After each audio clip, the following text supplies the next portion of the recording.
Madam President, are you ready for me to call roll? Trish Bodie. Here. Gloria Gonzalez de la Gia. Here. Alexis Grimes. Here. Aaron Johnson. Here. Jim McKay. Christine Maurer. Here. Anna Smith. Here. It is 6 p.m. with a quorum of the board present. I now call this meeting of the Leander ISD Board of Trustees to order.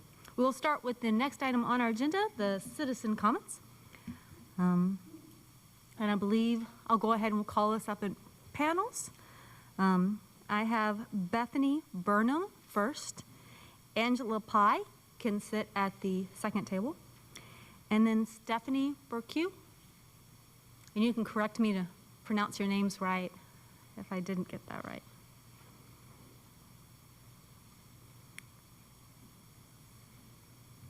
Right. Note that this format is not a conversation, so it's not back and forth. I think some of y'all have been with us before. We will ask that your comments respect that limitation of not a back and forth conversation. As such, please refrain from directing comments about an individual by name who would not be able to respond. Our board operating procedures enumerate further requests, but I will sum up by saying we encourage polite and professional conduct. You have up to 3 minutes to address the Board of Trustees, and we'll hear a chime when your 3 minutes are up. Okay? And when you get ready to speak, notice there's a little face with a little microphone there. You'll press that button to speak. Bethany, whenever you're ready.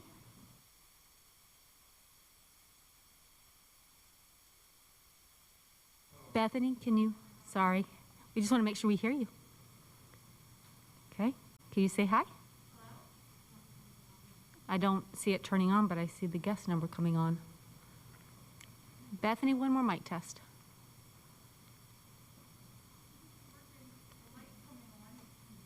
This is what happens when I load everybody up in the seats.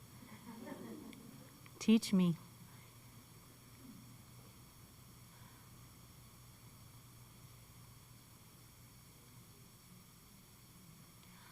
Bethany, if you're okay, we'll move to Angela, and then we might give you Angela's mic afterwards. All right? Angela, let's see if we can hear you. Can you hear me? We can hear Angela. Is it all right if we go ahead and move on to Angela? Okay. Okay. Angela, we'll go ahead and let you start. Thank you. Good evening, Madam President and Board of Trustees. Some of you might think that the fact that we are having a board meeting tonight to discuss equity and diversity should be enough, but I'm here to tell you that it's not. I have watched a couple of you be quick to call for action when parents came to complain about the literature that students in the district are reading. However, I watched those same board members deflect or dismiss concerns for equitable treatment of all students within the district. I ask you, where was your voice or call to action when our students of color cried out about discrimination that they have faced within this district? I ask, where was your call for common ground and compromise when student after student, parent after parent, teacher after teacher attended board meetings after board meetings, being vulnerable enough to share our personal experiences and express their hurt in LISD? There was none. What you asked was for more data. What you said was, why change something when this only impacts a minimal amount of students? You don't need any more data, okay? You don't need that. What you said was, why change something? You don't need any more research. Listen to your students, parents, and teachers who continue to experience racism daily at our schools. The fact remains that this board took immediate action when parents complained about literature, but this same board wants to keep waiting for data when parents, students, and teachers continue to complain about the treatment of Black and brown children within this district. I cannot and will not stop talking about race. I'm Black every second of every minute of every day, and so are my kids. Talking about race is imperative, as we should be embracing our differences and celebrating who we are. Your Black and brown children of this district experience injustices at each and every school in this district, in our community, our sports leagues, and sometimes even on the way home. I don't have the privilege of coming here to tell you about racism and then going on about my everyday life, because my everyday life consists of fighting against those injustices we face daily. My kids don't deserve to continue to worry about the injustices that they will face throughout their lifetime. They don't deserve to be treated like less than. They don't deserve to be perceived as a threat. They don't deserve to go to schools where we are scared to talk about the attack on our democracy, which should supersede political affiliation, but then expect those same children who have been traumatized to come to school the next day and recite a Pledge of Allegiance, knowing that if anyone in their families had engaged in such behavior at the Capitol, they would not be alive to talk about it. Dr. Martin Luther King Jr. said the ultimate measure of a man is not where he stands in moments of comfort and convenience, but where he stands at times of challenge and controversy.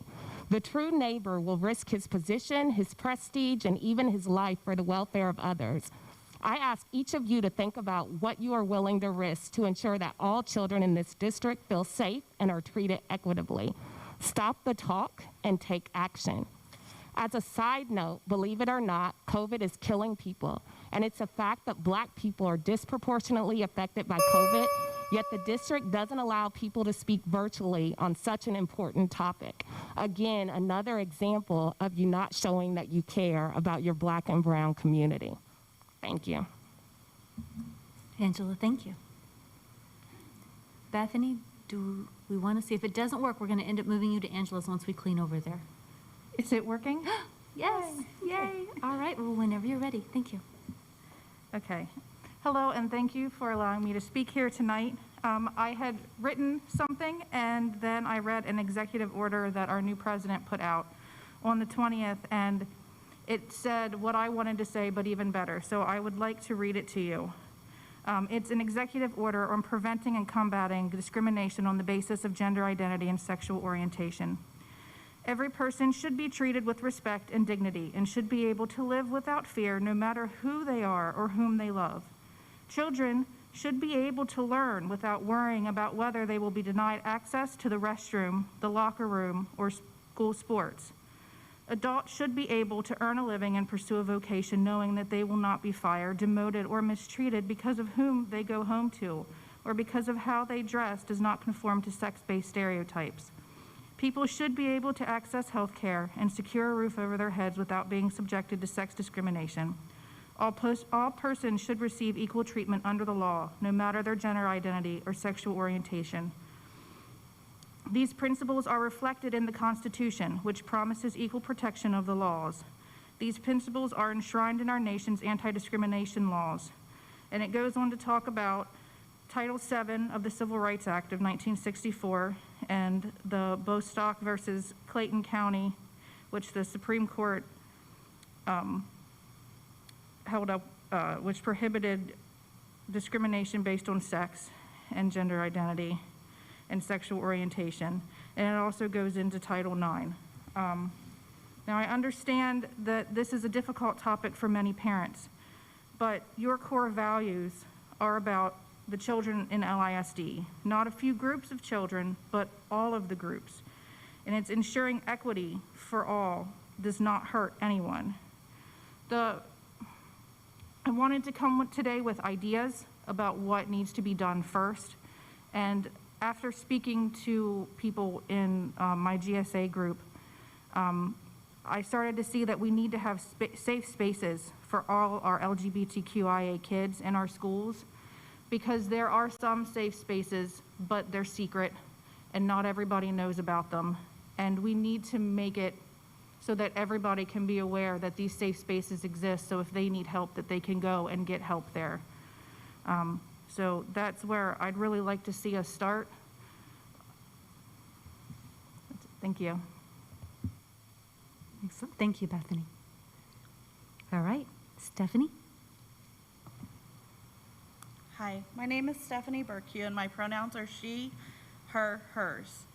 Thank you guys for putting so much time in making our district a better place. I appreciated the ability to look at the LSD Equity Indicator data sheet ahead of tonight's meeting. Upon review, I noticed that the equity indicators focus on race, binary sex, disability. No data is provided for our LGBTQ population. One of the data points you tracked was constant absenteeism. According to GLSEN, elementary school students that are bullied only 4 times are more likely to miss or avoid school. 44% of LGBTQ middle school and high school students frequently or often hear negative remarks about transgender people in the hallways. 70% were verbally harassed because of sexual orientation. Middle school LGBTQ students face more hostile environments with fewer resources than high school students. Transgender and non-binary students faced more discipline than cisgender counterparts. 1/3 of LGBTQ students missed school because they did not feel safe. 59% of LGBTQ students experience anti-LGBTQ discriminatory policies or practices at school. Our LGBTQ kids are more than twice as likely to miss school because they felt unsafe. Victimization and discrimination lead to lower self-esteem, greater levels of depression, and lower academic outcomes. These statistics require our school board to ask, what is the percent of chronic absenteeism in our LGBTQ communities? When many LGBTQ kids are not supported at home or do not feel safe expressing their identity or sexual orientation, how can we ask these questions? What practices and policies do we currently have that discriminate based on sexual orientation and gender identity? As Bethany read, Biden's executive order points out that Bostock versus Clayton applies to Title IX. And that was one of his top priorities when he became president. Over the last 4 years, I have watched LGBTQ protections being ripped away from my family members and loved ones by the standing president. And Biden understood how important it was to put those protections in place. We have seen discrimination towards LGBTQ in these very school board meetings recently. It is not enough for our anti-discrimination policies to just state sex. We need to actively protect gender identity and sexual orientation in our student handbook and policies. Thank you for your time. Stephanie, thank you so much. All right, I'm going to be brave and list the next three. And I think this will wrap up our speakers for the evening as well. For Desiree, Dion, and Jessica.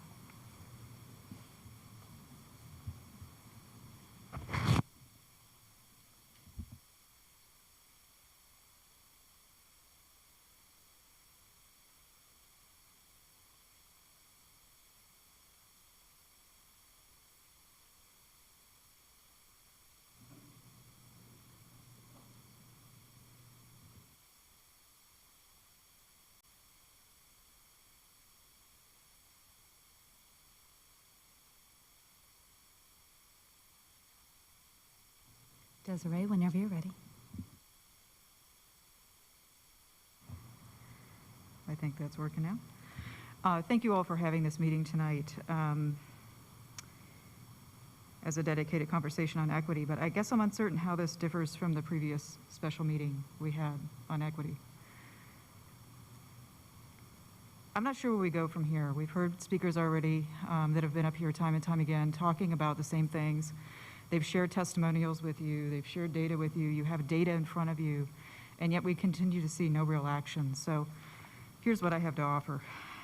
When we did the COPIA report last year, that report really opened a gateway to solutions and collaboration, and it forced the issue of examining our special education department and making sure that they were really identifying kids who needed services and providing the proper supports for students.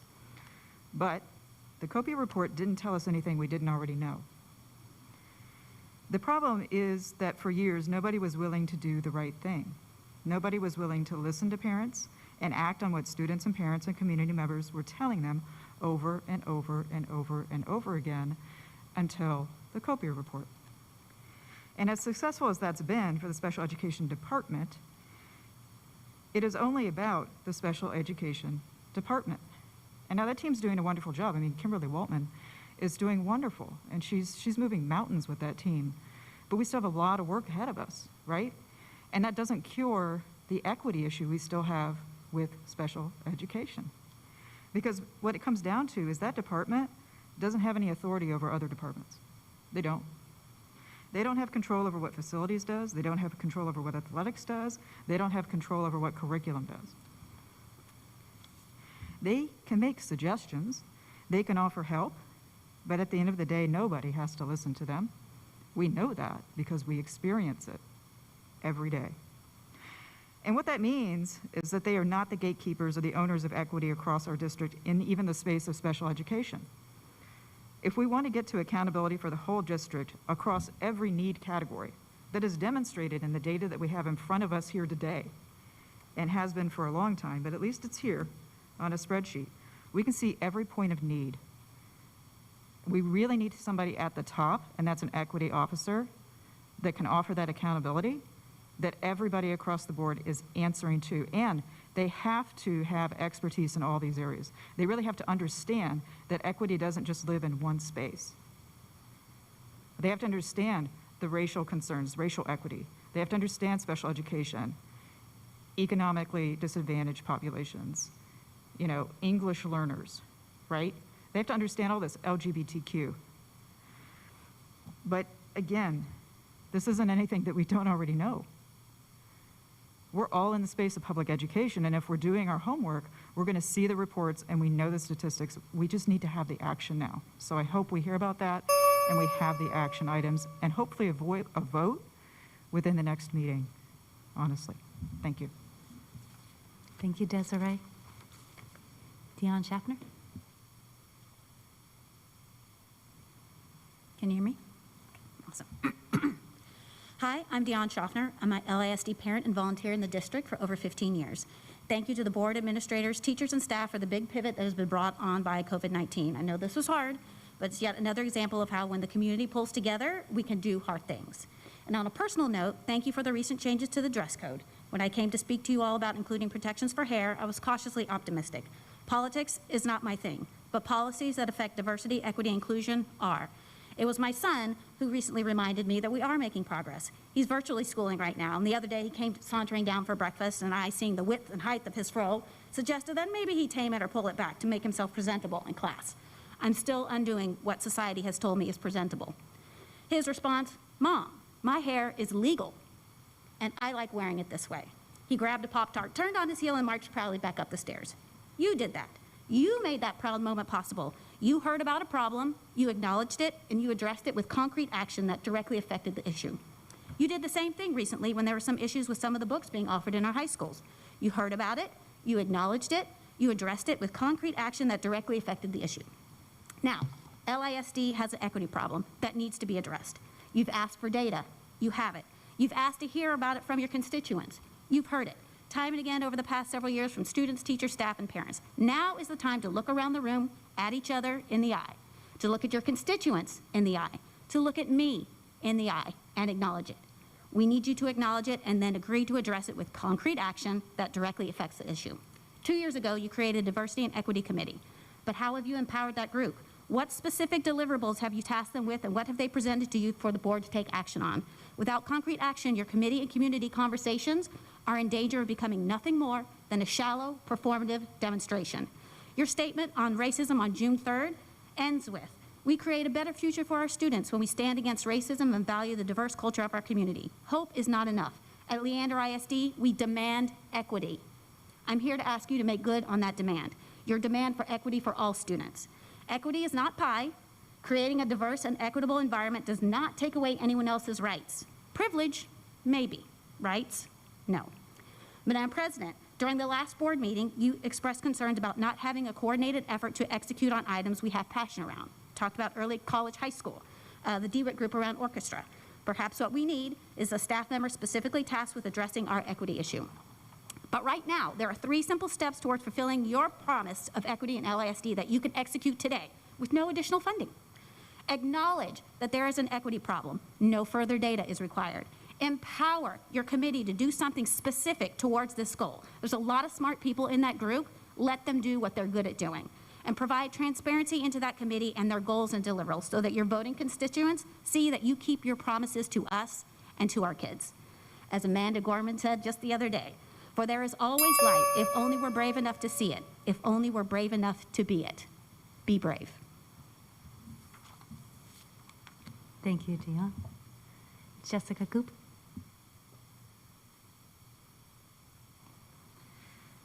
I get to be like the follow-up to all of those great speakers, and there's like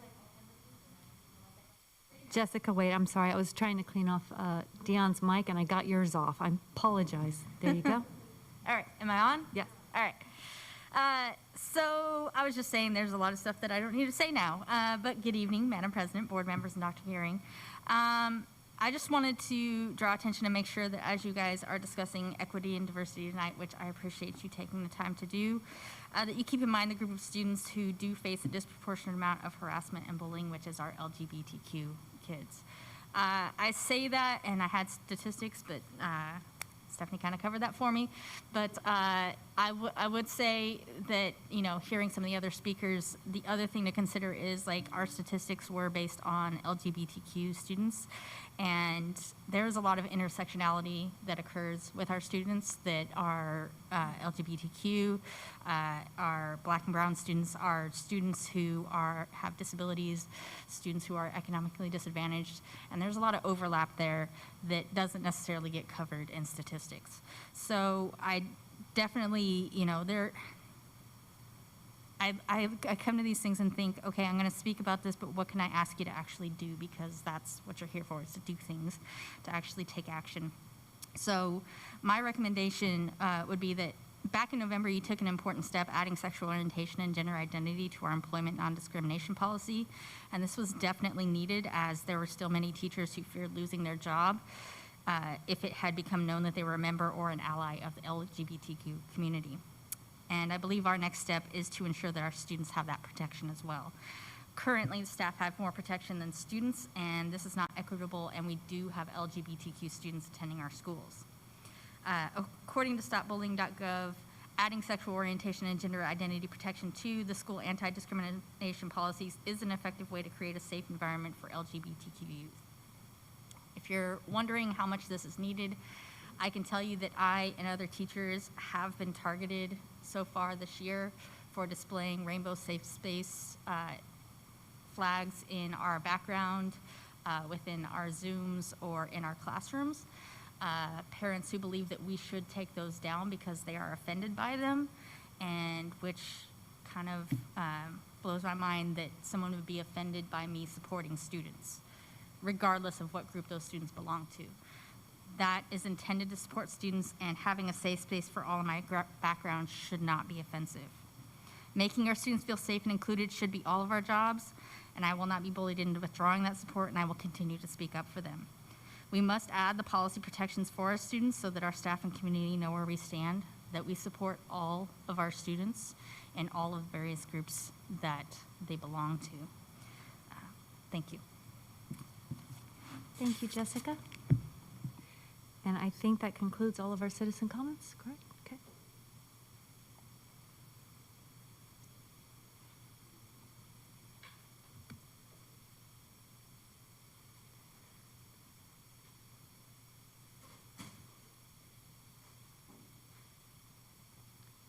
Board members, we're going to go ahead and go into our one agenda item for this evening. Item 3A, the equity and diversity discussion. I'd also like to say, probably around midnight, you might think about something you wish you had said, or wish you had asked, or wish you had even said different.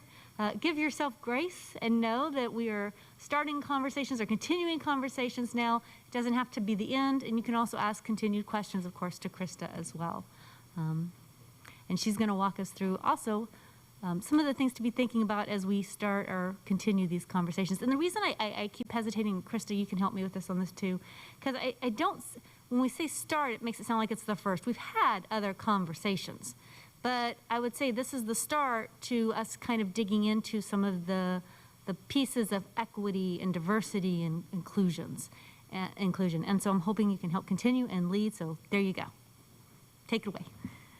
Thank you. Good evening, Madam President, members of the board, and Dr. Gearing. I have my co-facilitator, Laurelyn Arterberry, on the screen there. Before we get, or as we get started, I just want to remind you, you have access to the PowerPoint because it will be interactive, as this is a discussion. So you do have a slip of paper on your tables to be able to access that. And then you have the papers that you will need today. So I just want to make sure you have that before we enter, and we're going to get started here. I just want to kind of reiterate what Ms. Bodie said. We keep saying it's the first because we've done some work in the district, but I will say this is the first where we've come together as a board to really learn together and to have discussions on this. And so we're very excited. So I'm going to turn it over to Dr. Gearing, and he's going to get us started for tonight. And then Dr. Arterberry will pick up from there. Thank you, Krista. Thank you, board members, for being here tonight, and thank you to all of you who showed up tonight to listen to this conversation, both online and in person.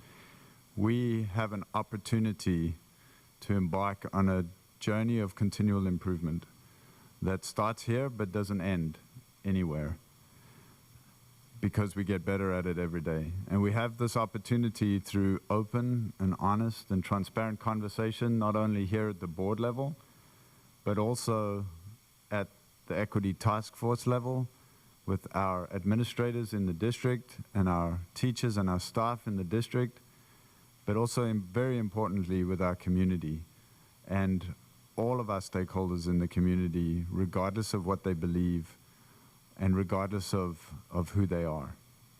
And so I urge us tonight to take this opportunity to start this journey of continual improvement, where we realize where we are, and we realize that we can get better every day.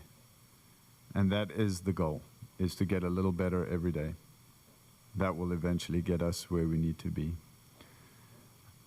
I want to make sure that we understand that this is also only one piece of a much bigger picture of continual improvement in Leander ISD. And so as we embark on this journey over the next several months, on our path to a much longer range strategic plan, then I want to just make sure that we put in context what it is that we're trying to accomplish. And so as a continual improvement district, one of the things that we hadn't done up until this point is develop a problem statement. And so the team really went back and said, we need to articulate this a little bit more clearly. And so we put this together to identify where are we right now, what impact are we looking for, and what is that desired endpoint. So while we were identifying core beliefs, we realized the importance of developing a comprehensive strategic plan for the district. And in order to accomplish that goal, we have to have some shared learning about some very important topics. As we develop an environment of shared learning and strategic thinking, we create coherence in the system. And we're doing this because we want to improve the student experience in our district for each and every student that we're responsible for. So we do desire to engage in shared learning because that equips us with foundational knowledge and understanding of strategic topics like the one for tonight, equity and diversity, and like the ones that are coming up about community-based accountability systems, about deeper learning, work around all of our guiding documents, and most importantly, our graduate profile, and the impact that those have on the student experience in Leander ISD. These collaborative discussions and learning will allow us to use a systems thinking approach and eventually land on a strategic plan.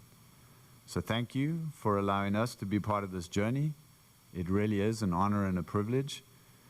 We know that we're here because of the students in our charge. They are our most precious resource. And so we take this opportunity to take one step forward at a time together. And with that, I turn you over to Dr. Laurelyn Arterberry, who is with us virtually, unfortunately, but that's just part of where we are, and Krista Colleen. Thank you. Thank you very much, Dr. Gearing. Madam President, Board of Trustees, it's a pleasure to be joining you, albeit from home this evening, not exactly what I had intended, but as we know, we adjust and do what we need to do. But I am excited to be here and be able to engage in this opportunity of shared learning with you all. As Dr. Gearing said, we've introduced the problem statement for the overall shared learning for this for the spring, I apologize. But what we want to do is kind of narrow in on what that focus is going to look like for tonight. And so we've written a purpose statement for this evening to make sure that we all have a common understanding of what we hope to be able to achieve during our time together. And really, it's a chance for us to engage in some shared learning around equity and diversity, and then take that shared learning and look through the lens of some data that we currently have in Leander ISD related to access. And then finally, we want to discuss the impact and implications of this on the student experience. So that is, Krista and I as teachers, we have written our outcomes for the lesson here, and this is what we hope to be able to achieve with you this evening. As Dr. Gearing mentioned, this is one piece of a much larger plan towards our strategic plan. And you have been engaging with Dr. Gearing and Mrs. Grissom on establishing core beliefs, looking at some visioning. We also have a group that's working on redefining our graduate profile as we speak. And then that fourth little box that you'll see right there says shared learning. And that's where we are tonight. We're really looking at some shared learning specifically related to equity and diversity. And so we just wanted to kind of put this in context so that you will see that this is not an isolated or separate event, but rather a part of a much larger plan that helps us define what we want Leander ISD to look like for many years to come. So during our time together, what I'm going to lay out the evening for us here is right now what we're doing is just setting the stage and kind of setting up what we're going to be able to accomplish during our time together. We think it's important that when we discuss topics such as equity and diversity, that we come up with some common understanding and operational definitions that we can use during our time together. You all have had wonderful conversations around terminology and the value of taking the time to break down words and what they really mean. We also have shared some access data in our district and looking at which students have access to which programs. And we'll be looking at that tonight using a data protocol. And then finally, what are those implications and then impact to our entire Leander ISD system? And we would like to conclude this evening with an opportunity for you all to share out. So, at this point, you all know that we are a continuous improvement district, and we utilize tools throughout conversations like this to guide our time together. And so what we've put on the screen here is called a code of cooperation. Sometimes you might hear this called norms or operating guidelines for the evening, but we're going to call it a code of cooperation. And we've listed 3 things in here, but please, board members, feel free to let us know should we need to add anything else. The first component of our code of cooperation is what we're calling a brave space commitment. And I believe you all received this as well in the board book. This is something that we have used in our cabinet to help guide conversations, because we know that if we don't have a common understanding of how we enter a conversation and how we act and treat one another during that conversation, that sometimes we don't have the most productive time together. So really what this has allowed us to do is just kind of have some common vernacular and common language around how we're feeling and entering a conversation. I know for me personally, the take space and make space is one that I have to really be cognizant of. I tend to verbally process and talk out loud a lot, so I have to be very aware when I'm in a room that that's one that I have to really pay attention to.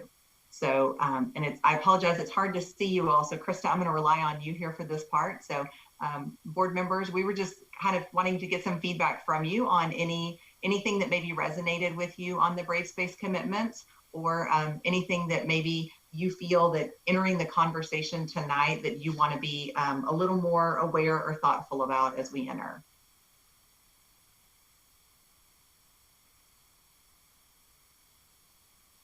I heard this in one of the trainings as well, the expect and accept non-closure. When you're embarking on large conversations, you might not arrive at an answer immediately.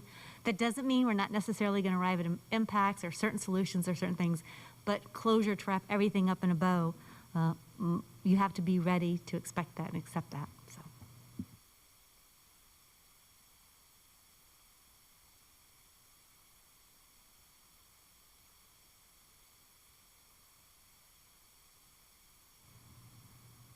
Thank you, Mrs. Bodie, for sharing that.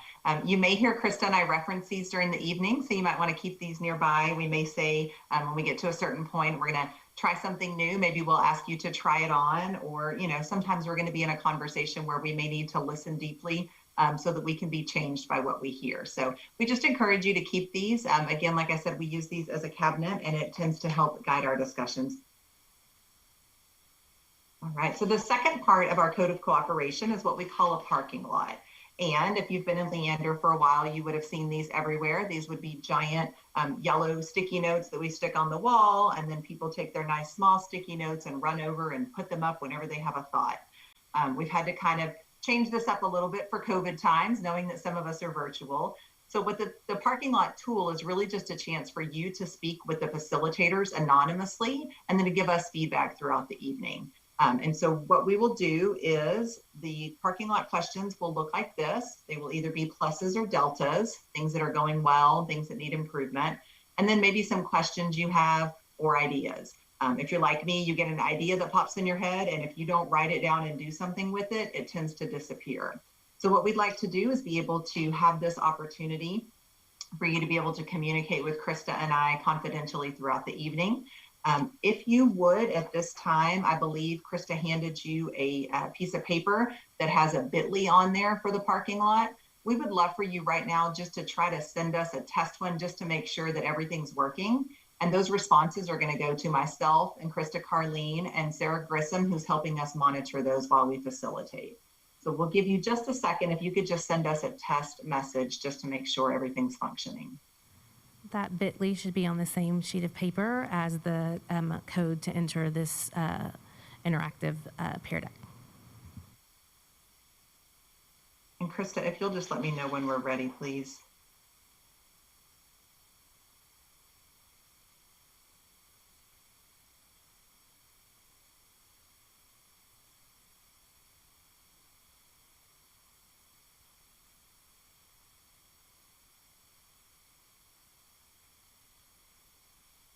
So I see a slide with, it looks exactly like that.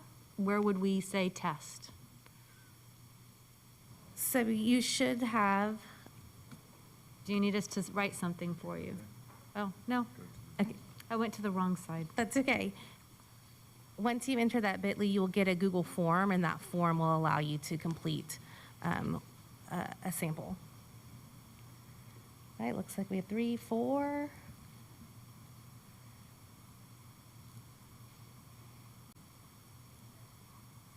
Yes, I see them coming in. So thank you. And please, we encourage you to use this throughout the evening. There may be a time that you need to take a break or you need to pause momentarily. And please, this is the best way to communicate with Krista and I, especially me being virtual and I can't see you all. So Sarah is going to be a co-facilitator with us and help us make sure that we're reaching all of you. It also, again, is a great place to put those questions. And then at the end of the evening, before we conclude, Krista and I will pull up the parking lot and read through it and see if we can bring closure to any of those comments tonight. So thank you all so much. I see them coming in. And finally, just to continue setting the stage, the last thing we really want to do this evening is take breaks as needed. We know that talking about topics such as equity and diversity is going to be something we may not have done before. And as Trish said, there's going to be expecting and accepting non-closure to some areas, but we know sometimes that we're going to need to take breaks. And so please let us know if Krista and I are either moving too quickly or if you just need time to stop and process. We respect you all as learners, and we want to make sure that we are honoring your needs this evening. Finally, one more tool for you here. If you in your slide deck now will show us on this ruler here, this is what we call a consensogram. And what we're looking for is consensus from you all regarding the Code of Cooperation. So how comfortable do you feel adhering to the Code of Cooperation? We're looking at the brave space commitments, the parking lot, and then taking breaks as needed. And this is just a quick visual tool for us to see where we are. Just a quick question. I'm looking at Brave Space and it talks about being present, closing your computer, turning off your phone. Do you want us to close our computer? Because I'm fine with that. So it is being present today, but we want to leave the computer open because we So we have can made do this that. interactive, and so Okay. we are going to ask you to participate, and you'll need to type in. So No problem. leave that open for today, but really just be present in the conversations that we're having. That was a good question. Thank you. That was a great question. Thank you. I'm sorry, go ahead. No, yeah, I was just going to start the next activity. All right, so if we are looking at the consent agreement, it looks like we are high up on being able to be committed to the code of cooperation. And as we move through, just we'll remind you to adhere to some of the brave space agreements when we need to. And then we've inserted some breaks, but then just to let us know if you need some.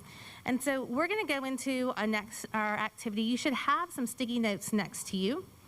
And so we're going to ask you to pick up those sticky notes. I'm going to ask you to write on them, and I'm going to ask you a series of questions. So I'm going to check to make sure everybody has their sticky notes. All right. So the first question I'm going to ask, I want you to write 3 answers to. You can write 3 things down to this. The first question is, who are you? And you can use I need 3 things that describe who you are.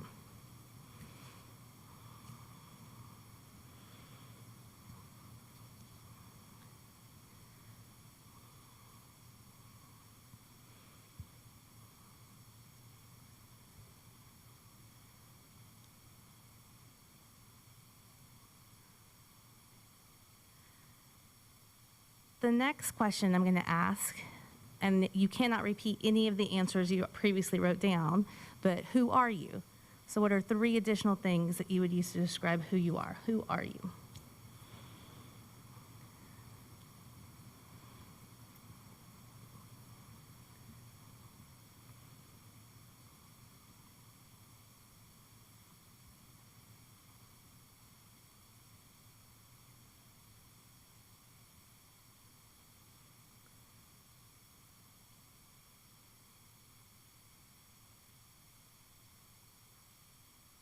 All right, this might be a good time coming up to dig into that brave space commitment of trying it on, because I'm going to ask you another time, who are you?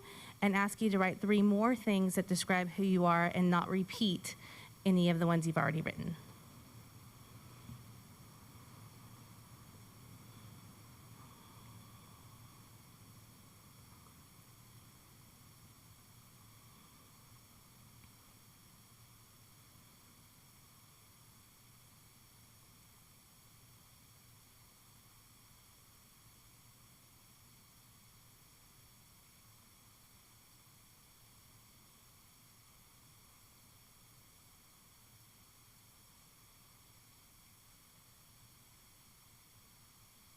And one final time, who are you? And 3 more things. So you should have 12 things that describe who you are, or how you would identify yourself.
All right, let's talk a little bit about this process of going through and being asked 4 times who you are and not being allowed to repeat any of the descriptors. What was something that maybe you learned about yourself in going through this particular activity? And just open it up for anybody to kind of jump in.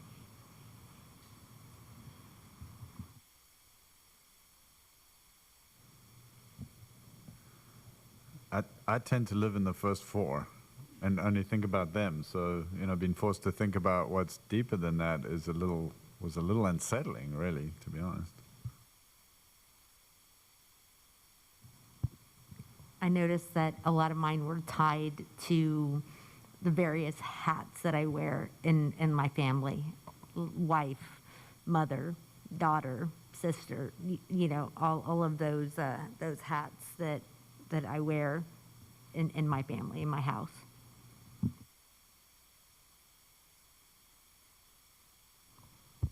I sound like a hot mess.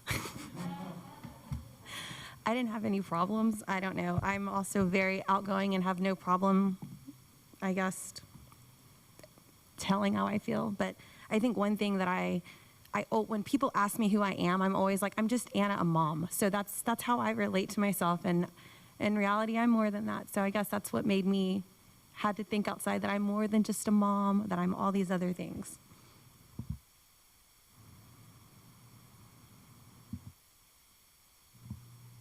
I think for me, it started with essentially roles, right?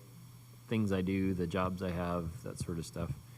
But pretty quickly, it transitioned to attributes.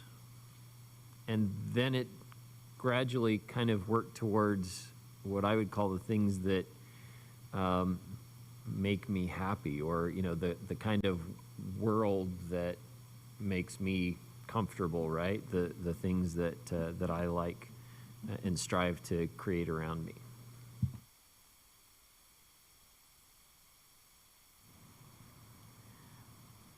So those are all really good reflections and kind of what did you notice, and then a little bit of what did you learn about yourself, right, as we went deeper and deeper into that. And so really, I just want to ask now, why do you think we may have done this activity to start out today's session?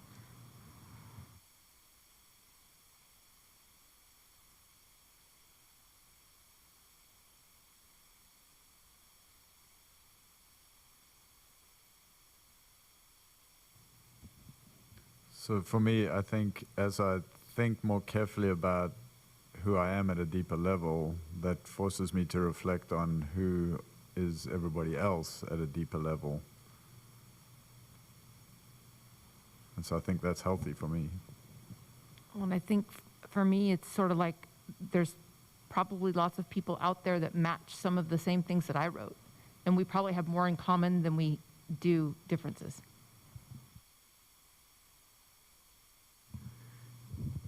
And I guess I went slightly different, right? Kind of the yang to the yin. That is, we're all different. And different's good, because as we come together with those different skills, attributes, perspectives, there are some things that some of us are going to do more intuitively, more naturally, and others of us can contribute in other ways. So there's a role for all of us, and a skill and a perspective that we can bring. Well, I'm not a yin or a yang on this one. I was a squiggly line. One of the things I did towards the end is I put bad singer, because so I noticed I started looking at different attributes that were positive and negative, and I mean I think one of the things I noticed about this list, and I think is good about this, is perspective. I was sitting here as we were doing it going, man, I wonder if should I have gone a different way with my list? Should I pick, is bad singer, how does that work? And it's just a different perspective of sometimes I'm approaching a conversation with this perspective, but it might be different than your conversation, the way you're approaching it. As I look back on this list, like the first word that I wrote, I think it says a lot about this discussion and where I come from. I wrote mujer, which means woman in Spanish. And it's more about like me being a woman. It's me being a Latina woman, and that perspective that I bring. And that was the first thing I wrote down was mujer. And so I think about those, like there's a lot of us women here, and those are our similarities of what we can all share. But I also think about those differences that make us unique and brings value, that we have differences and we can see things from different pieces, right?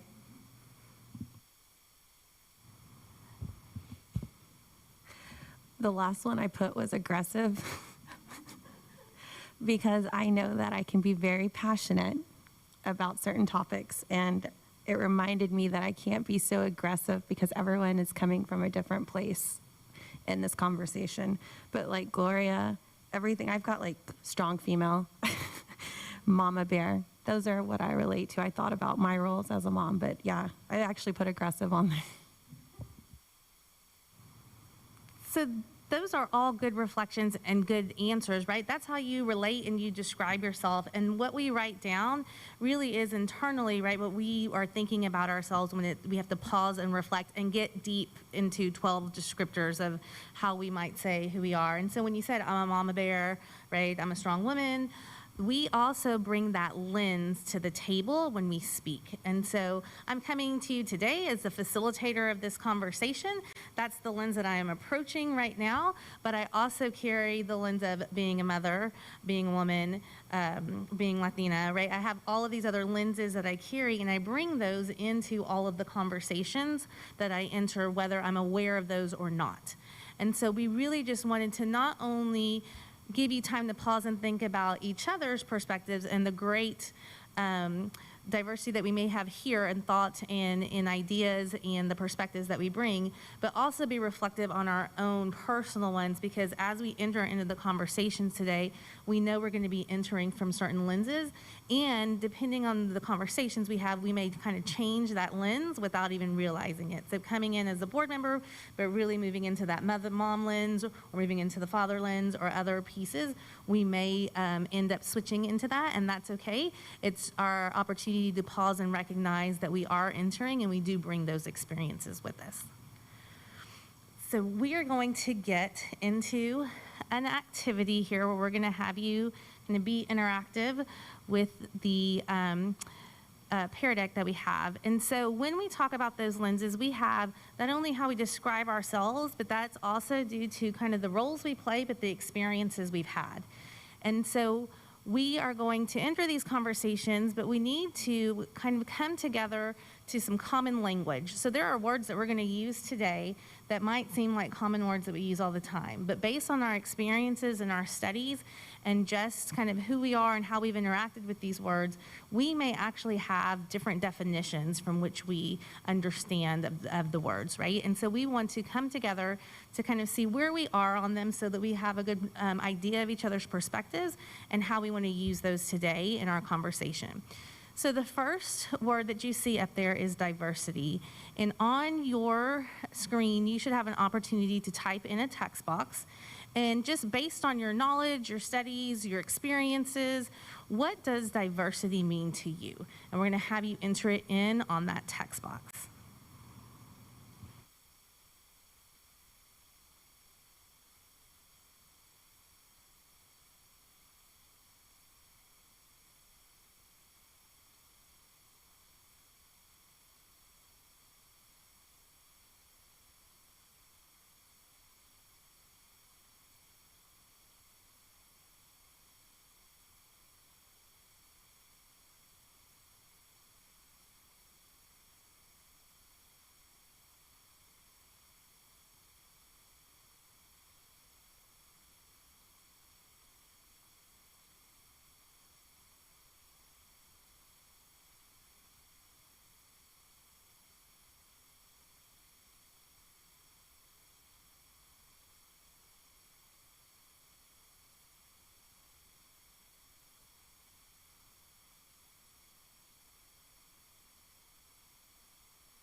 So as we look at the screen, we can see the different responses that we all had and how we kind of understand the idea of diversity.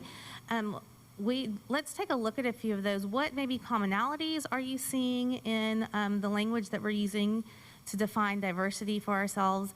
And maybe what are some of the differences you may see?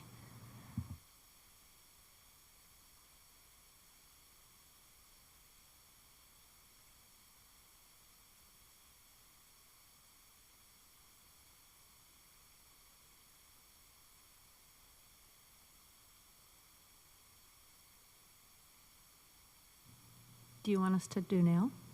Absolutely, you can go ahead. 'Cause I see different in here. Differences, yeah, or variations. Yeah. So we're defining it by showcasing some differences or variations.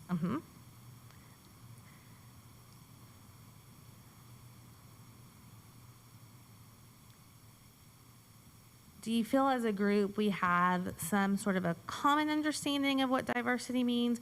Or do you feel that we're off a little bit and maybe want to tighten that up some? I'm just wondering about what are the commonalities? So it seems like everyone is noticing that diversity means there's differences and there's a variation. Is there anything else that's in there that's saying maybe we're off, like they're just totally different? Or do you think we're encompassing diversity in our definitions as a whole? So from the I perspective, I'm not sure when I see the word inclusion, if that is diversity or if that's something we want to do with the diversity. The same thing for I see equity in there, which will also be one of the things we'll talk about later. And I also saw the word about diversity is our community. And I wonder sometimes, can we say that our community is diverse? I feel that way, but I'm also wondering, but sometimes you seem to also be in a certain community. You're in this neighborhood code, or you're in this grade level. So I'm just wondering out loud.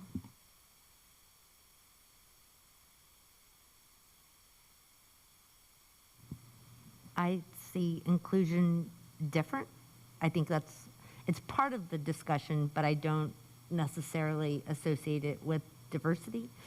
But back to diversity, that first question, I think that yes, there's a lot of similarities in our definition there when we talk about differences and variations, but where there might be some differences is what also comes with that word diversity. Like, if you're going to be very the word diversity just means differences.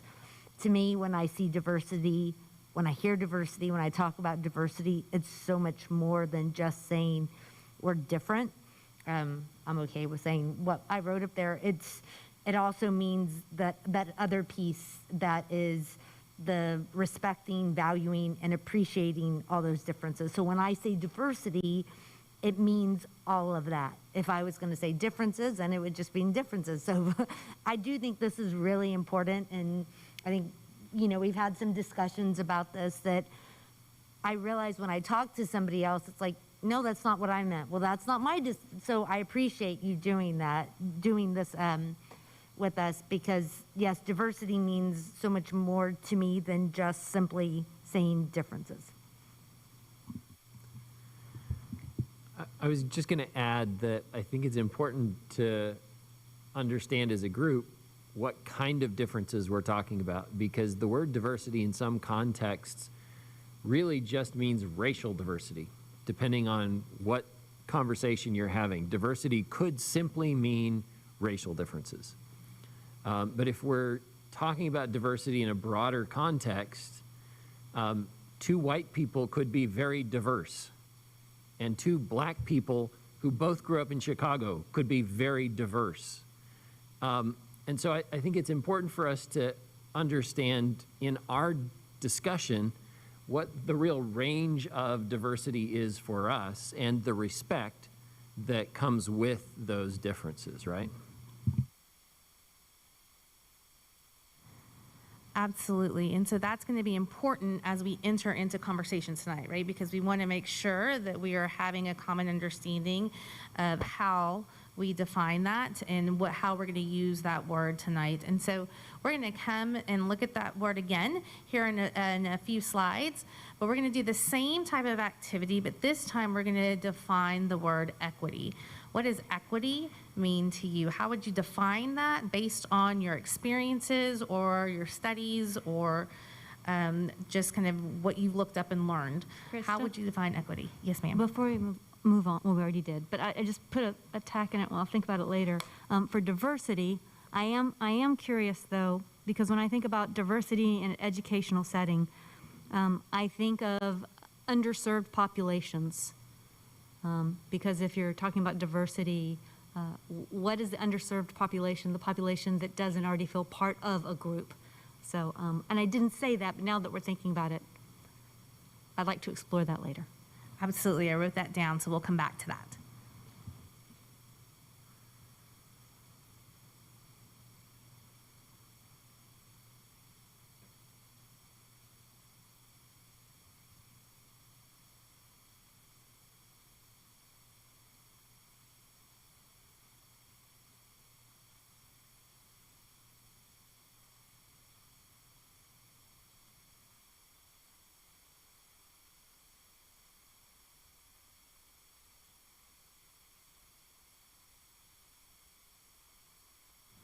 All right, as you're entering your definition on the text box, Dr. Arterberry will display them shortly on the screen for us.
All right, this is an opportunity for us to enter the conversation again about the term equity and how we might use that and what does it mean. So again, what are some similarities in the way that we're defining that for ourselves, and then what are some differences and discussion points we might want to make with that?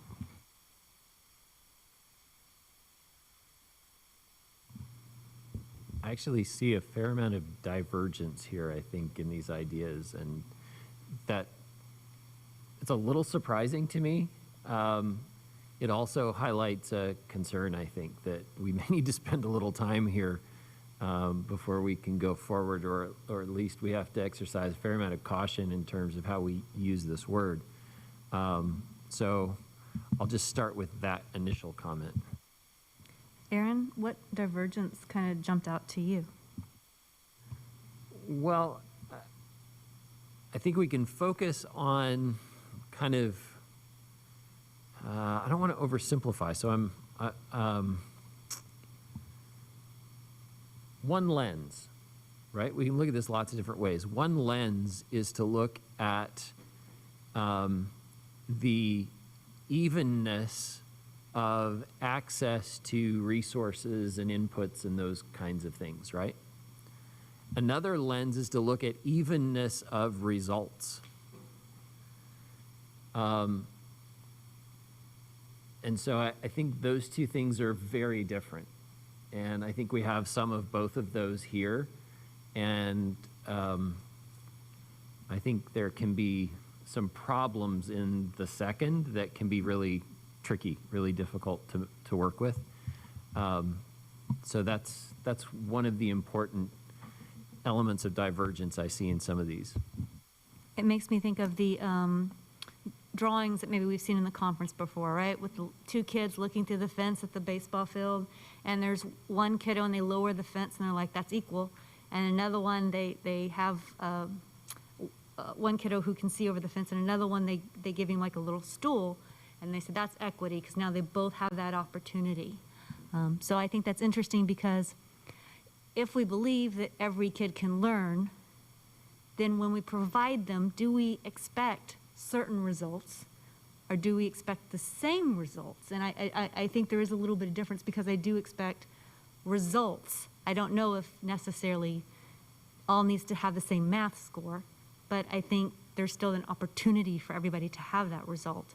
So I'll noodle on that a little more.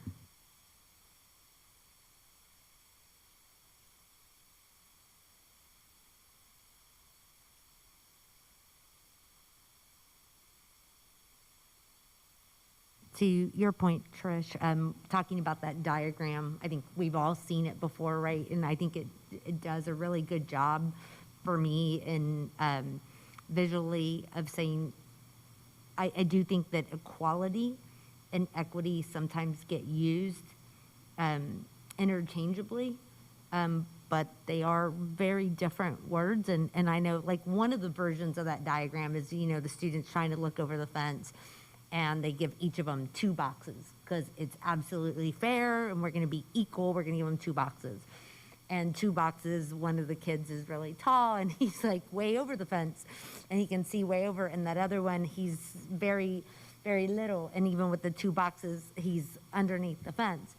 And so that it's not so much equality of us giving each the 2 boxes, but giving them what they need to be successful. And so looking at it in terms of equity being different than equality. So just to play devil's advocate a little bit, in that diagram, in that visual, right, I might argue that being able to see over the fence is the result, right, or the desired outcome. And so we're giving more advantage, I'll say advantage, more help to one student than to another to help ensure that both can see over the fence, right? That's a focus on outcomes or results. And it assumes that everything else is equal, and it assumes that an equal result is likely, possible, and I don't know if that's necessarily true. Even if we take out some of the usual indicators of underserved populations, right? If we were just talking about 2 sort of similarly situated students, expecting them to have the same outcome, the same result, given the same inputs or similar inputs isn't necessarily fair, isn't maybe realistic, right? And so I think that's some of the challenge is to what extent does equity mean 20 boxes for one student and none for another, right? To what degree, to what extent do we go to ensure that equality of result? I don't think it matters, honestly. I think we do what we need to do for the student. I mean, I think about our situation and we came here with 0 boxes and you had a child who was failing and you look at the data here tonight, he's that part of that 1%. So for me, because I've lived this experience, I want every child to have 20, 30 boxes because in my eye, that means that we're preparing these students to be productive citizens in our community. What that looks like as far as success, that's going to be based on the student, in my opinion, because like our whole thing of having individual IEPs, that's what I'm looking at. So I can't, for me, I guess you need 2 boxes, you need 4 boxes, you get them. Because if it's going to get us to where we need to be in the future, by all means, take all the boxes. I totally appreciate that, right? And we want that for all of our students.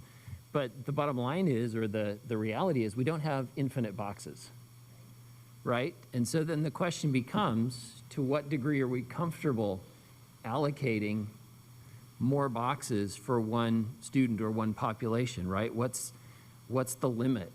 And my concern or my thinking is if we're completely focused on outcomes, we're kind of ignoring one really important input, which is the student themselves and their willingness to partner with the people providing the boxes, right? We can give them all the boxes in the world, but if they choose not to stand on the boxes, right, they still can't see over the fence. So I just think there's an awful lot involved in this very simple visual that we have to consider in terms of what the real definition, what the working definition of equity will be for us, right? I agree with some of that, but then on the other side, it's just a diagram. We don't know the situation of the kids, so I'm not going to read into what the student's IEP was on this box or that box. I'm looking at, he didn't need a box. He could see, give him another box. So I'm not going into the details. It's a very general of the difference between equality and equity as a place of defining what equity means in the shared language. But maybe I shouldn't have used that diagram because we don't know all the details. It was kind of just a very rudimentary place to kind of highlight that difference between equal and equality. I'm sorry, equal and equity. I think also, granted, this is just talking for one section, but when we're talking about giving boxes, I'm just going to use that. We got to remember that. No, you're good. Y'all are going to make me talk about boxes now. We got to remember that some of these students, we are required by law to provide those boxes. So we don't really get to decide, well, you know what, you've got 4, but you've only got 3 and you only got to that. We have no choice sometimes to provide those boxes because we have to. So that's, I think we have to be very careful when we're deciding, who gets what boxes because, yeah, we have federal laws on that. I think the boxes give us something to at least start a conversation. And obviously, it started a conversation. What I like is the real rich of, okay, so where's the outcome in here? Where's the input? Is the outcome seeing the game? What about enjoying the game? What if I wanted to count outcome as the enjoyment? And maybe the person who had 2 boxes doesn't really like baseball. They wanted to see the other event. So we could go in a lot of places with this. So I think you want to be careful leaning too hard into the metaphor, but I think they do allow for good conversations. I do think of this in our education system and what we have designed and are supporting as trustees also in a way looks at equity in certain things. When I think of our breakfast program, right? Students, do they learn well when they have breakfast? Yes. And is every student in our district going in and eating breakfast at our cafeterias and then going into classroom? No. Some might eat at home. Some might not have that option, and we provide that for them.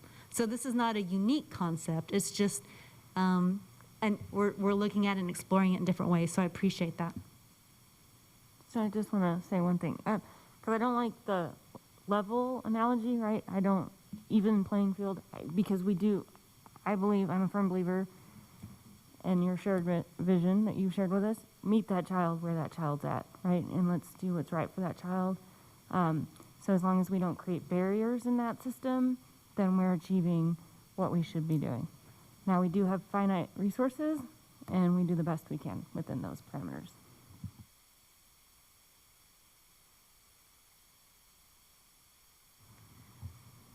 So this is what this activity was intended to do, right? To start getting us talking about these terms and how we define them. I think one of the common things I heard in everything that you were saying was providing opportunities, access, or services that a student or people might need. And then it's just how do we measure that based on outcomes? What does that look like based on financial capabilities? All of those are the other things that come along with it. But it seemed like when we went with equity, it was talking about kind of who gets the supports they need and what does that look like and how do we distribute, right? And so there are some commonalities, and then there's some things that are very different. And this isn't an easy conversation because there are a lot of things that play into it, and we want to take those into consideration. So we're going to do another similar activity. We're going to find another word, and our next word is inclusion.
Okay, as you take a look at the definitions that y'all placed up there, what are you thinking about some of the commonalities and differences in how we are defining inclusion?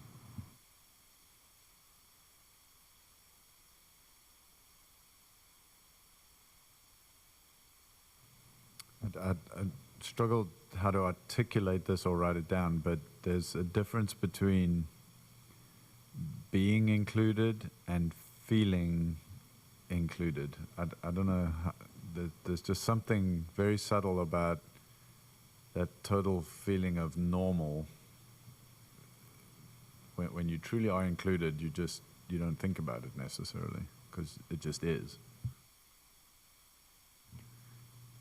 Yeah, I agree. I think one of them is systematic, right? The system actually includes each student.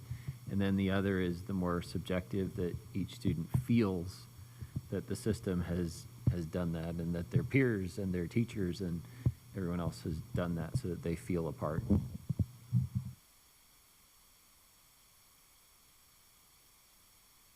I think the answers somewhat reflect those 2 points too, of what the person might feel like. So they feel like they belong to a community of learners versus the system, which is making everyone feel welcome. So I do see that reflected in the answer.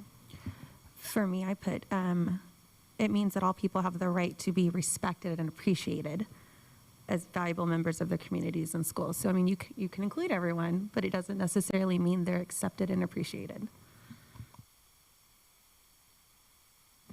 I was thinking something similar. I put, you're valued and respected by the organization. So yes, there is that you're allowed to go there. We want you to go there, right? And you can come into the classroom, but there's also the feeling of me feeling like I'm valued there and I'm respected there. So when I think of inclusion, I think of not just being allowed to go and sit there every day, but being valued and respected and while I'm there.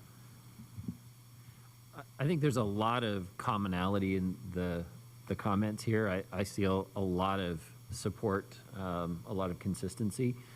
One thing that I think is really interesting, really complex, is that feeling included, right? The system can actually include you, and your peers can work to include you, and yet for a variety of reasons you may not feel included. And it ultimately is purely subjective, right? What I feel is only what I feel. No matter how you think you treat me, how I feel is mine. And so it's one of those things that you can't guarantee. Our system can't guarantee it because it's subjective, but we can have standards that help to ensure that outcome. But at the end of the day, it's individual.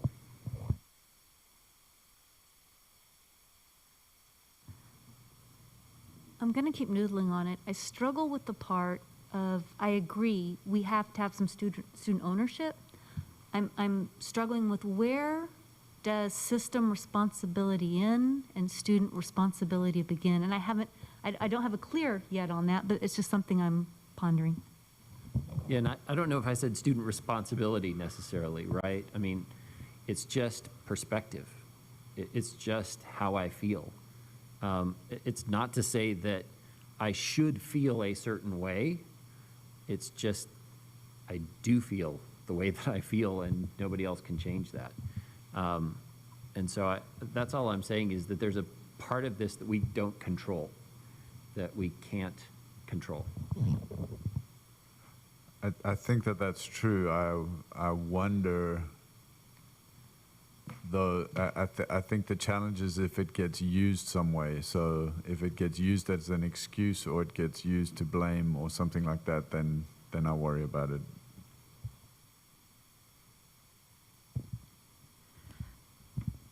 I guess for me, I'm thinking we include students every day, right? Everyday students come to our schools, right?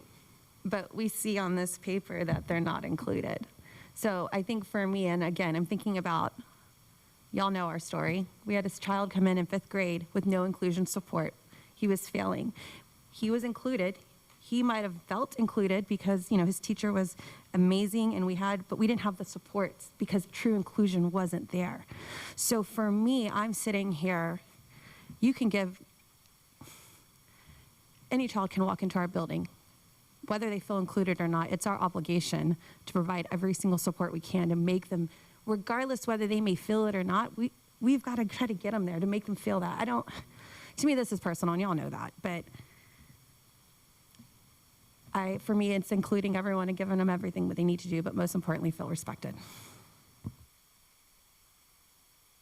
I agree that in the end, it is this feeling, right? And there's only so much we can do, but there is a lot we can do in terms of, like you said, those guiding core values of valuing every student, respecting every student, supporting each student, because, yeah, it's my perspective, my feeling, but when I'm also feeling when someone is verbally disrespecting me, I'm not going to feel included, right? So in the end, yes, it is a feeling that is subjective to the student, to the teacher, to the employee. I do think that we own a lot of the responsibility, especially with students, with young people, right? Of making sure, of doing everything we can. And I know there's sometimes that we're going to do everything we can and it's just not going to reach, right? But we're going to try and we're going to keep trying. And when we're not reaching them, we're going to try again and we're going to try again. So I guess I don't want to leave it as it's a subjective thing. It is, and it really is, but especially with students and young people, it's our job to make sure that they feel valued and respected. So I think it comes back on us. I agree. I'm not trying to diminish that responsibility at all. I'm just saying, for instance, if I say something to you, Gloria, that offends you, if my heart was pure in the thing that I said, and I thought it was not offensive, and it was kind, and it was polite, and I didn't intend to hurt you, but it hurts you, your subjective opinion about what happened is what matters to you emotionally. That's all that matters to you emotionally. What I intended doesn't. And so that's kind of what I'm saying is subjectively how the person feels is something we can't control. And we all come to these relationships and these environments with our own experience, our own history, and our system has to be designed to try and maximize this sense of inclusion. But my caution was simply, there are things we can't control for. And so to guarantee inclusion, for instance, a feeling of inclusion for every student all the time, we can't do it. And on top of that, students are going to offend one another every day because we can't control how they're all going to behave towards one another. But we can create an environment that cultivates that, right? I don't know if you're going to get us to that in the next part of the conversation, so I'll go ahead and put out there the question or the wondering I have. Because when we talk about diverse and we talk about inclusion, not so much equity, I think my brain right now is in diverse and inclusion. I think of all the different categories of students that could apply in diverse and inclusion, right? My sweet baby boy, no, he's not that young, but seventh grade, I was talking to his mom, I think I'm a nerd. And I was like, really? Explain this to me. What does that mean? But he feels a sense of belonging, of data and video game, and so here's a label he's put on it. But I worry, okay, but does he feel included? But when I think of diversity and equity and inclusion, I don't think of my son. Should I be thinking of my son? Should I be thinking of our gifted and talented kids? Are really smart kids not feeling like they're part of the group?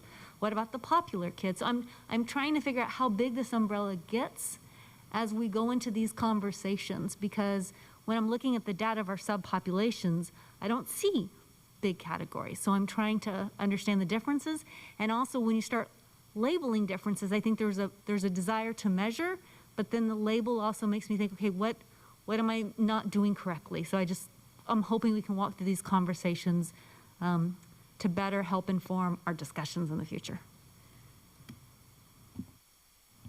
So these are all really, really great thoughts. And so when you're looking at that, Ms. Bodie, you hit right on the target. It's so large. And so you'll often find that when groups and communities come into conversations, they usually narrow the focus for different conversations around different topics in regards to equity and diversity, right? So they may have one topic one night and another topic another night, and that's why this is a continuous improvement cycle all the time, because it does encompass so many of our students, right? And we really want to look at our whole population. One of the things I was hearing from you all that really made me pause and reflect and I thought was very interesting in y'all's discussions, it seemed to be that you were approaching inclusion from kind of 2 points of view. One, from like a structural point of view. What are the systems that we set up in order to help our students feel included and be included in the school, in their environment, in their classrooms, right, as they come into the school and as part of the district. And then there's this other piece that's the cultural piece. And then now that we set up systems where we've allowed them to come in, how do we ensure that they really are part of the culture, they feel empowered, and they get to really be involved in that group or that school or that organization? And so it was very interesting to hear y'all speak from both kind of lenses of the cultural lens and the structural lens, because both are important in the way we develop the system for our students and to be able to support them. And so we want to keep that in mind as we're thinking about inclusion here. And so those are things, I think another way I've heard it described is, you get invited to the party, so you get access, so hey, come on to the party, but then you get to dance, right? When you're invited on the dance floor with everyone and get to dance, and that's being included. And so it really is being a sense of I'm part of something. And so it is, what are the structural pieces that we set up to ensure that students have an opportunity to do that, and then what's the culture that we built so that we have that feeling of I feel included because this is the way the culture is and I know I'm a part of it. What Anna said really struck me, though, in terms of our responsibility to do more than perhaps the individual thinks they need or feels they need. And I think that's a huge, for me, I hadn't thought about it that way, is that we have a responsibility to make sure there's more, even that they might not want, but need over time. So.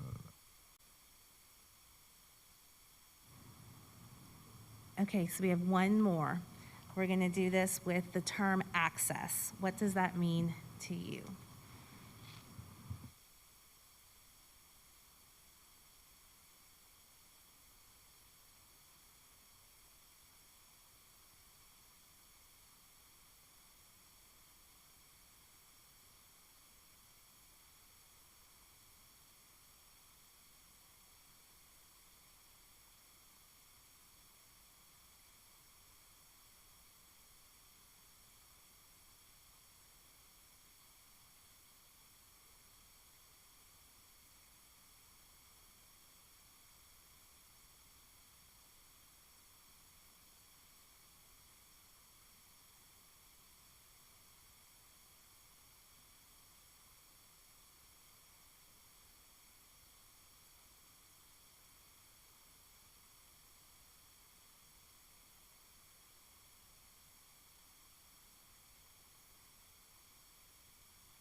All right, there are some great definitions for access and descriptors for it. So based on what you all as a group posted up there, we might need to scroll up a little bit if you don't mind.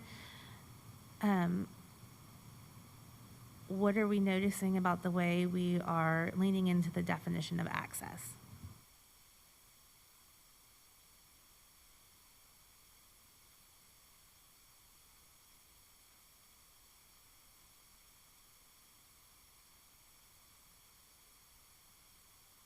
Can we look at the last three again? I know we're looking at commonalities, but I just love the word removing barriers. That's such a visual.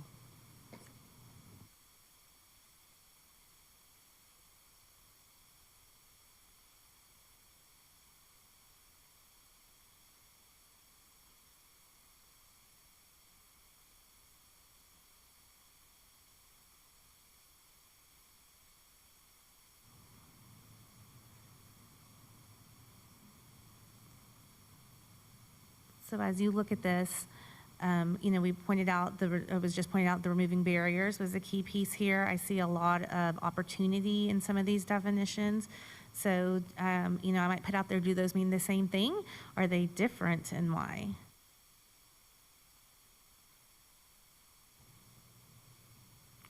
I think they're different, and then I think you also have to add not only removing barriers, but sometimes you have to create modification, right? So you have to do something extra in order to achieve access for somebody.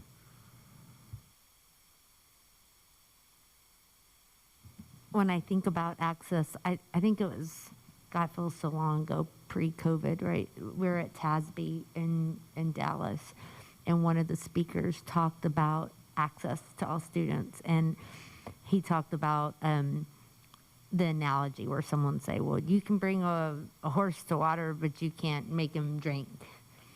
And he said, yeah, you can. That's why there's those, what is it called, a salt rock. And he's like, you can make them drink. You give them those salt rocks and it makes them thirsty, and then they go drink. And so I think about access, like whatever they need for their success, whatever they need, whether you need to bring it to them, you need to create it for them, you need to, whatever it is, making it accessible. And I love that analogy that he gave, because I think a lot of times we're like, well, I took it there and they didn't want it. And he's like, grab that salt and shove it up there, and make them thirsty. Give them, what they need, even when they don't know they need it, like you said, right? So that's what I was thinking about when I was thinking of access. When I wrote mine, I actually reflected on my own past, because, I grew up very differently from most of here. And for me, that removing those barriers was what allowed me to be successful in life. If I didn't have access to a free lunch every day, that did wonders for me as a child. So for me, I'm sitting here thinking about all the barriers that I overcame as a student. And because of the public education system that was there to remove those barriers, I would not be where I'm at if those barriers were not removed. So for me, I took this on a whole personal approach.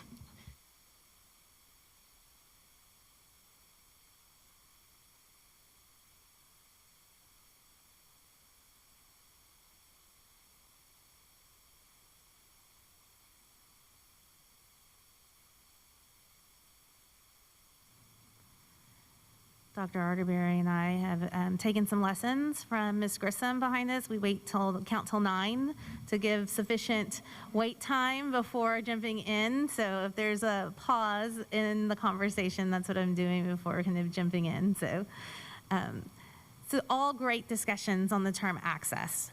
And so it is very important for us to have these discussions and to talk about how do we as a system, and even just as a board, right, how do you define some of these, and how are you going to use these terms as you have discussions? And so we have one organization that took some time to define some of the terms, is the University of Florida, and it's just an example of how they describe diversity. When they talked about diversity, they meant of people and perspectives. When they talked about equity, it was in policy, practice, and position. And when they talked about inclusion, they really talked about inclusion via power, voice, and organizational culture. And so those were the terms that they were using as they would think about these, as they would use them in their organization and define them in the different conversations, right? And so, that's why it's important that we're going to need to kind of come to an agreement, if you will, of how we might be defining them to use in today's conversation. What we're going to do next is we're going to take about a 10-minute break, because we did a lot of talking and thinking and processing on that. So we're going to take about a 10-minute break. During that time, you should have, on the next slide, you should be able to look at a series of quotes. There's about 5 quotes that from different books or things people have said that help define diversity, equity, and inclusion.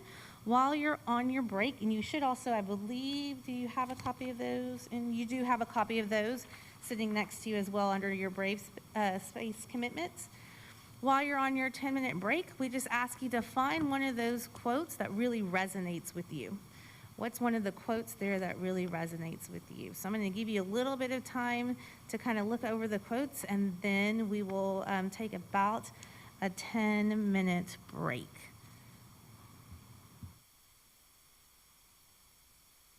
All right, let's go ahead. 7:36. Let's be back here at 7:46.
All right, are we ready?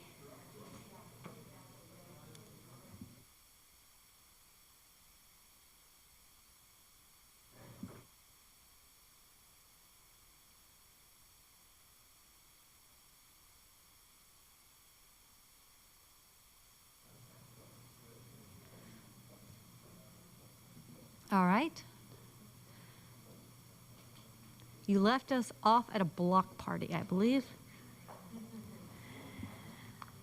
So in a block party format, what you would normally do is you'd give a chance to get up and kind of share your quotes and move around. We're in a little different situation here. And so what we're going to do is the quote you chose that resonated with you, I'd like for you to share with us kind of how does that quote, like why did you pick it? And how does that help relate to your work as a board member in Leander ISD?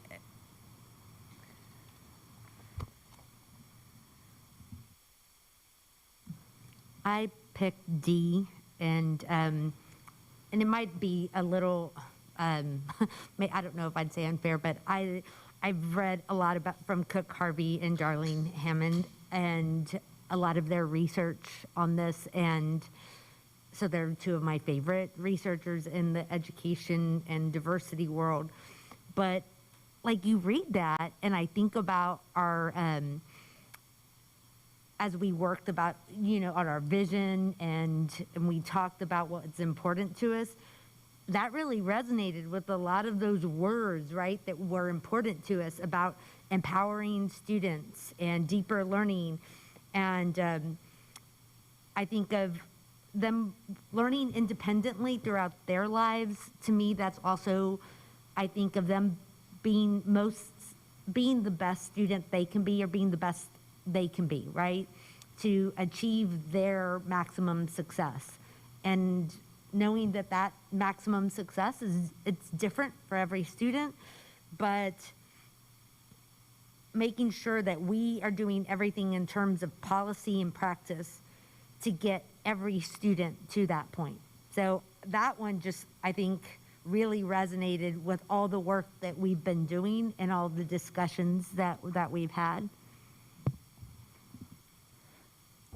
I chose B. Diversity is a fact, but inclusion is a choice we make every day. As leaders, we have to put out the message that we embrace, not just tolerate diversity.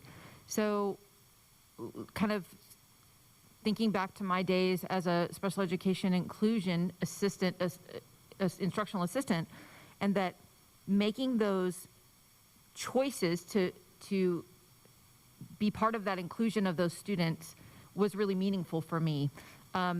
This part where it says, put out the message that we embrace, not just tolerate. That's a big one for me. That it's not just, oh, you're different, or you're this, or you're that. We're going to tolerate you being here. No, we need to bring you into the fold. We need to make sure that you feel, right? We're going to go back to that feeling thing, that you feel included, that you feel a part of our class, our group, or whatever it happens to be.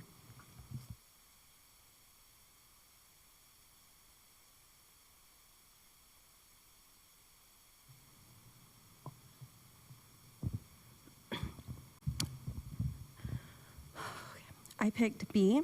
The diversity is not a fact, but inclusion is a choice we make every day. For me, that hit very personal. I sent my kid to school for 5 years trying to get services for him. And our leaders at those schools, not in LISD, I'll say that real quick, they didn't embrace him. And what that did to our family was emotional, a financial toll, and something that will forever live with my child because he didn't feel included or embraced. So when we got here, and this part really resonated with me, and I'm sorry for crying because people who know our story know how I feel about this, but we had a leader who put that message out there in our community, and he embraced my child and did everything he could to ensure that that child would feel embraced and included as a community. And I know he got in trouble for this. I know he got slack for it. So for me,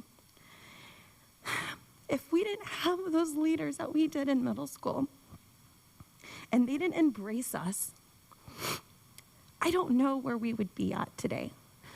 So when I see that, I think about every single leader that we've had in this district that has embraced my child, but not only my child, but every single student in this district who has not felt included.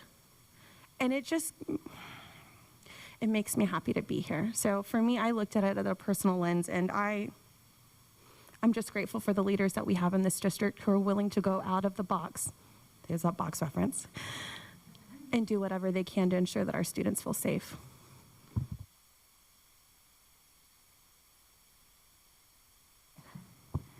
So I picked A just because I liked it's not treating everyone the same. It's understanding that people have different needs, different roadblocks, different passions, for their success. And so, meeting each student individually where they are and setting them up for their own roadmap for success.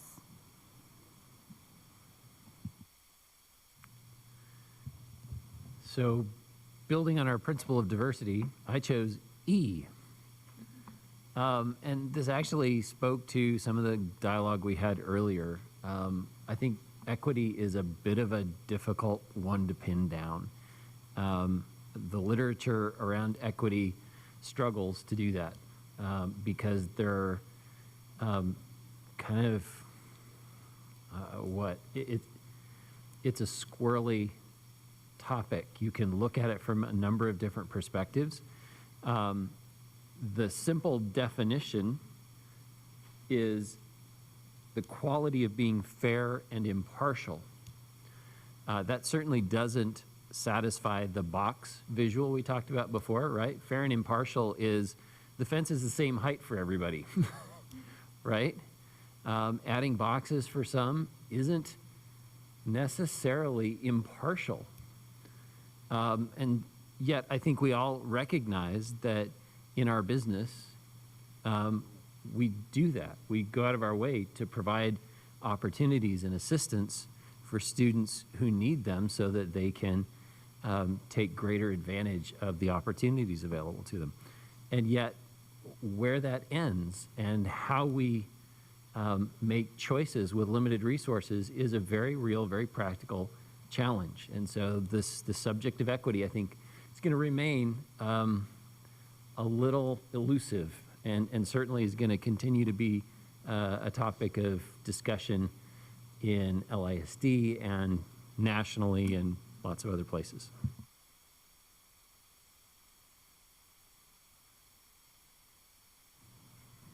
So I also, I chose 2, but I really leaned into E, is where I ended up landing. And I think what I was looking at when I saw that quote is that it seems to be the problem we think, or the issue we think we've identified, but the solutions seem varied and many. But then when you really start leaning into it, I think even when you're looking at the situation and saying, okay, really, what is it we're trying to solve? It feels like, I think my answer is like grabbing water. I feel like I understand it and then it goes away. And so although I don't expect us to solve as a board all the world's racial, cultural issues tonight in this one meeting, I do look forward to us to continue to move forward, add a few more pieces of the puzzle, and look for solutions and next steps that we can kind of move forward to help grab and put this more into some definitions for us.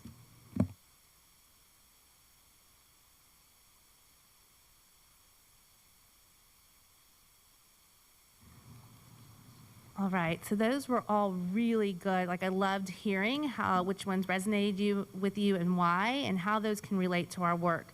We're going to connect what we've been doing again to our work some more.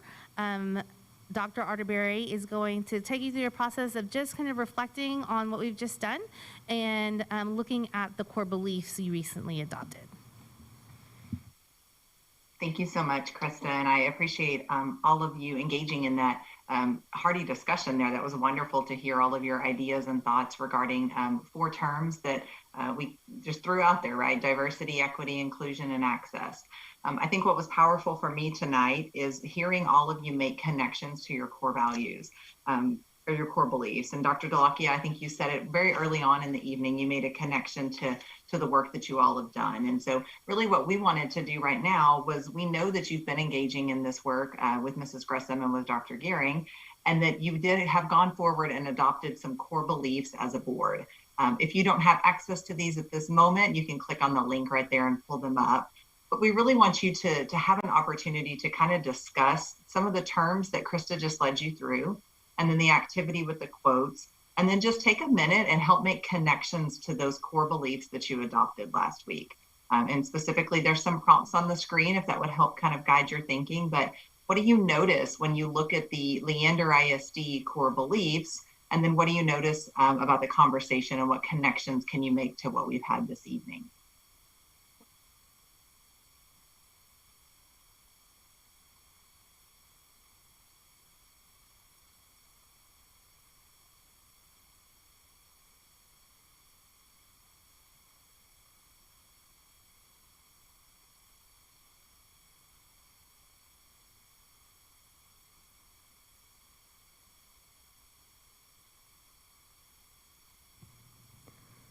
In the very first one, we talk about each and every student is at the heart of our decisions, focusing on the elements that impact overall student experience in order for them to reach their maximum potential. That kind of takes me back to the quote before, of connecting it to what every student needs to reach their maximum potential.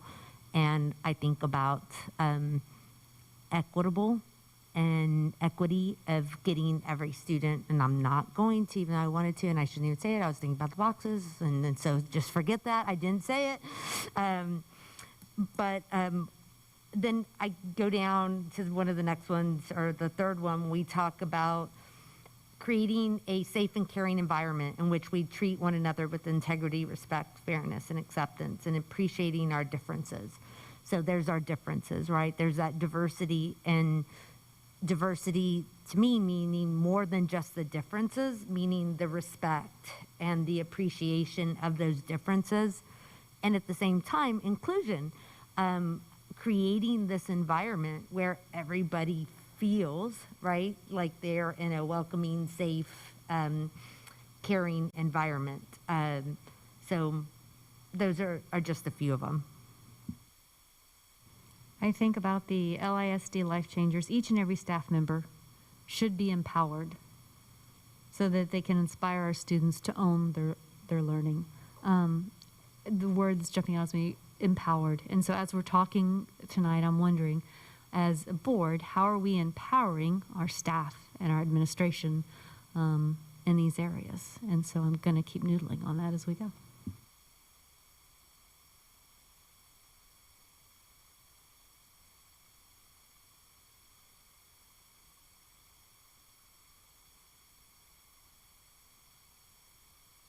Trish, I thought about empowered in regards to one of the speakers asked us specifically. She said, said something about how are you empowering this task force you created? Have you empowered them? And so when I read that, it did make me think of, we created this task force. Have we empowered them? And kind of brought it all full circle in regards to our core beliefs at the same time.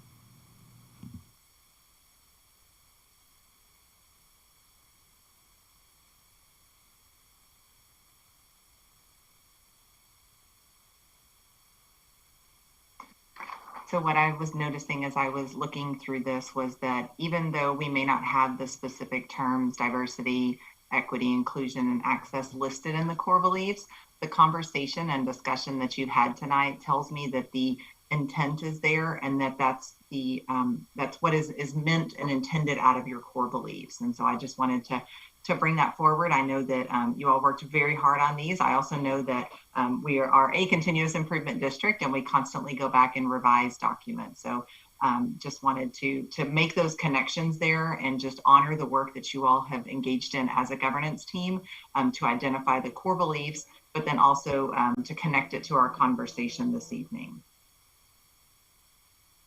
So what we would like to do right now is kind of what Krista had alluded to earlier in the evening is kind of take these terms and operationally define them for the rest of our time together. And I want to be clear that, before I go to that one, before we go forward, what we're looking at is truly just defining these terms for tonight.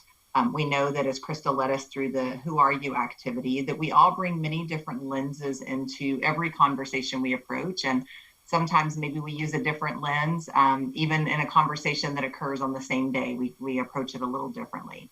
So it's important that we really look at these terms and that we come up with some sort of common definition and understanding that we can use tonight. So what Chris and I have done is attempted to pull some research out there and come up with what we hope might be an operational definition for this evening.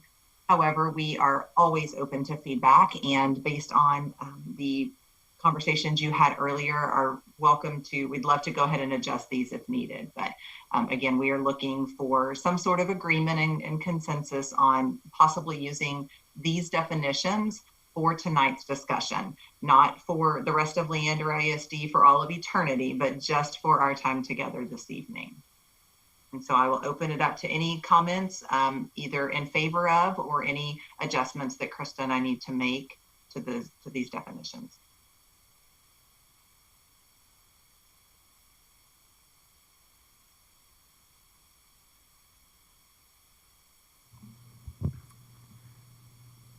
I just have one clarifying comment on inclusion.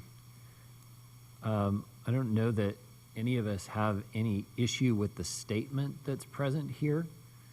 My question is our inclusion definition inclusive enough? That is, are we only trying to include what some might describe as diverse populations? Or are we really focused on including every student? So that was my only thought here. I agree. I think that goes back to my earlier question. You could do an umbrella. Of course, I think as a district, we're going to want to include all of our students to make sure that we have diversity and access and inclusion.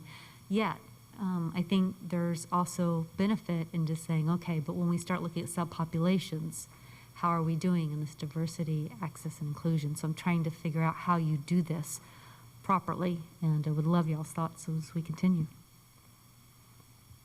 In regards for the discussion tonight, if we're looking at is this inclusive enough, I think it does exactly that. I'm not, like you said, it's what we're using tonight. If we're looking at what diverse or diversity means, if I go over here, it's the presence of multiple groups and perspectives within a given setting. So that's kind of every different group and difference. We're not saying in inclusion that diverse people means racially diverse, ability diverse. We're using diverse, I would think, in regards to what this first column calls diversity. So for tonight, yes, I'm good with it. We do use the word under inclusion, identities, different identities, which is more limited than perspectives and some of the variety of diversity that we talked about earlier. So that was the reason for the comment. I'm not trying to throw a roadblock on anything. I'm just trying to clarify the language a little bit. And not knowing exactly what's coming and what questions will be asked, I don't know if it's adequate for what we'll do tonight or not. I appreciate that. We do have a live document here, so if there are any edits, we are would love to edit that. And I think you all have brought up some great points. And so again, we were just trying to find some sort of consensus for this evening. But if there's any edits that need to be made, we can make those at this time, or we can move forward, Mr. Johnson, and let you see what's going to come up next.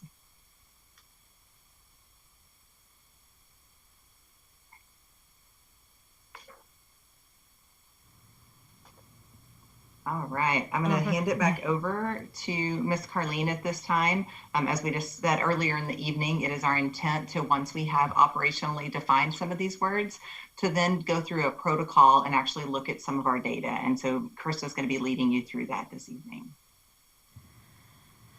So about 2 weeks ago, I think you went through a training with Dr. Arterberry where you looked at student achievement data. And so like Mr. Johnson said, those were the results, right? That was the achievement data. Those were some of the end results that we were looking at. What you were given in board memo, and then you also have in the board packet, is student access data. So this is access to programs and opportunities. And so we're gonna start engaging in a conversation about this particular data that you had. And so the first thing that we're going to do is we're gonna use a protocol because conversations around data, and this can go all over the place to begin with. And so we're just gonna kind of start smaller, and then we're gonna extend out. So first, we're just gonna have an opportunity for you all to just describe what do you see. We're not gonna use judgment or interpretation, just what do you see in this data? What do the numbers, what do you see? What does it say? So I'm gonna pause there and let y'all go ahead and enter into the conversation.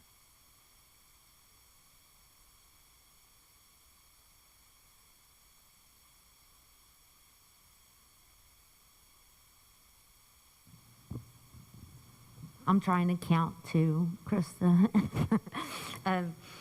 so that I'm not jumping on there. What I see when I first look at it, I see the orange and then I see the red. And so I see Hispanic, I see brown performing here in these equity indicators, and then I see black students in the red. And so that's, when I look at this, that's what stands out to me. I see our eco-dis population in the red. And so those are where my eyes go first, is looking at what's going on with our brown and black families and our eco-dis.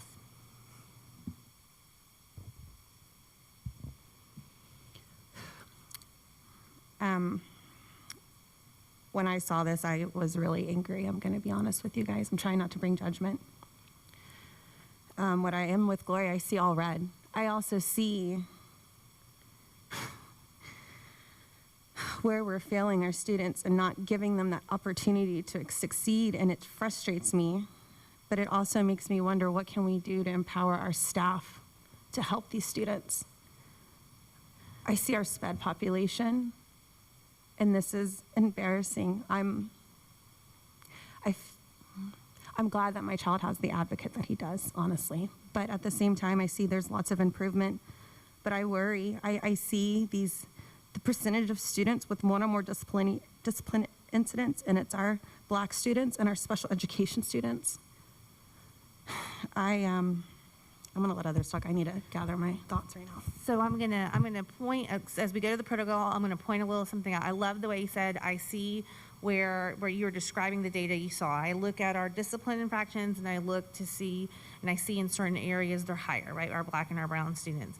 So those are the types of descriptions we want to have here. Some of the others, of course, we know emotion and passion come in, and we're going to talk about that here in a minute, about then how do we interpret that, and what do the implications mean. But in this one, as we continue on, we're going to talk about what do you see from the percentages here, and then we'll dig in deeper to kind of where you were heading. I just have a quick question. Yes, ma'am. Is there a reason why the SPED column is not colored? It's white, not included with the entire graph? Yes, when our assessment team pulled this data for us, we asked a similar question, and what we were told was that for that particular category, those students would be the lowest or highest, they would be on the extremes, and so they would all be colored as red, and so they didn't want the other data to look I'm trying to think how exactly to say that, but that was honestly the reason, was knowing that when we look at students with an IEP, we know that 100% of our students are going to have an IEP, so that would automatically have been the highest percentage, and there might not have been a noticing of the other categories of students that are currently colored as red, which are Black and EcoDis on there. And I can get you a better explanation, Mrs. Smith, if you need that. I apologize. I think you said it right, Laura Lynn. I think if they were included, it would have skewed the coloring, and you wouldn't have seen some of the variation in color that occurs in the other columns.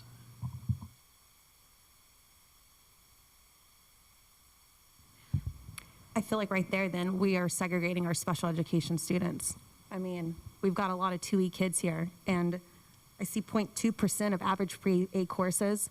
As a parent to a 2E kid, I want to know that. I want to know what I can do to help my school and my teachers to ensure that we're giving every opportunity to every kid. So, no, I understand that the 100%, I mean, that's a given, but these other numbers, I mean, and then the other data we received on the 7th, I mean, even on that page, special education is, the 0% is not even highlighted. And so I guess that for me right there, I'm seeing this and I'm like, we're already separating these two entities when in reality, they should not be separate.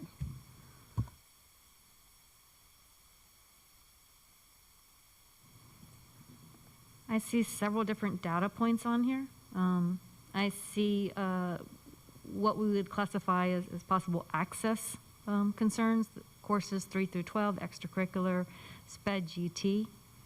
I see our attendance data discipline, grad, CCMR, so just a snapshot, if you will, of certain things in our system.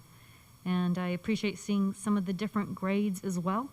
When we talk about graduates or direct to college, that's an older population. So, you know, we get to see grades 3 through 5, those enrolled in PACE Math, grade 8, grade 6 through 12. So there's a sampling that I see here.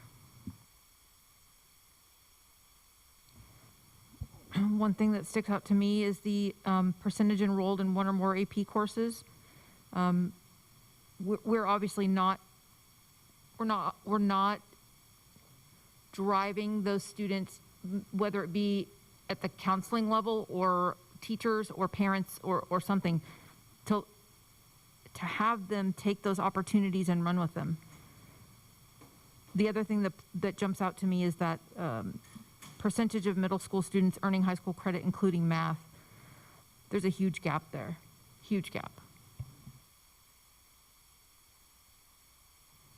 I had a question. The chronically absent percentage, this was from 2019, 2020.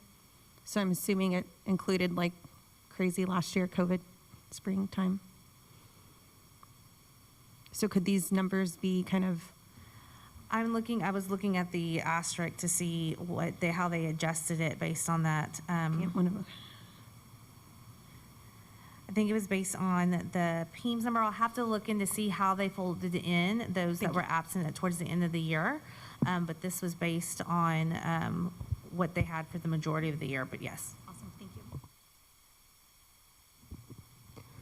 When I look at this, I also wonder, like, the intersectionality of what's happening here.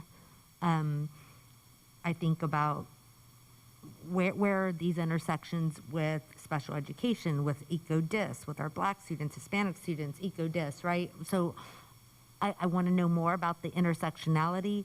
I know we have this data because this is what TEA, but there are other indicators that aren't on here that I'd like to know more about. I think about our English language learners, you know, but I also think about our first generation citizen students and where they fall in there. And so, yeah, I'm thinking about all the intersectionality. I wish I could break it all out and look at the pieces and see where this is and where this is, you know. I think maybe we're ready to move on to interpret. I think we're doing that I think automatically, we are. right? I think the colors help us to digest the, you know, what do we see pretty quickly. I think I had the same observation as Gloria, right? I think there are lots of intersections in this data. The interesting thing to me is the EcoDis column is in many areas the lowest performing group of any group. And I think when we look at what the primary contributing cause is to performance of students, there's a mountain of data around eco-dis impacts, right?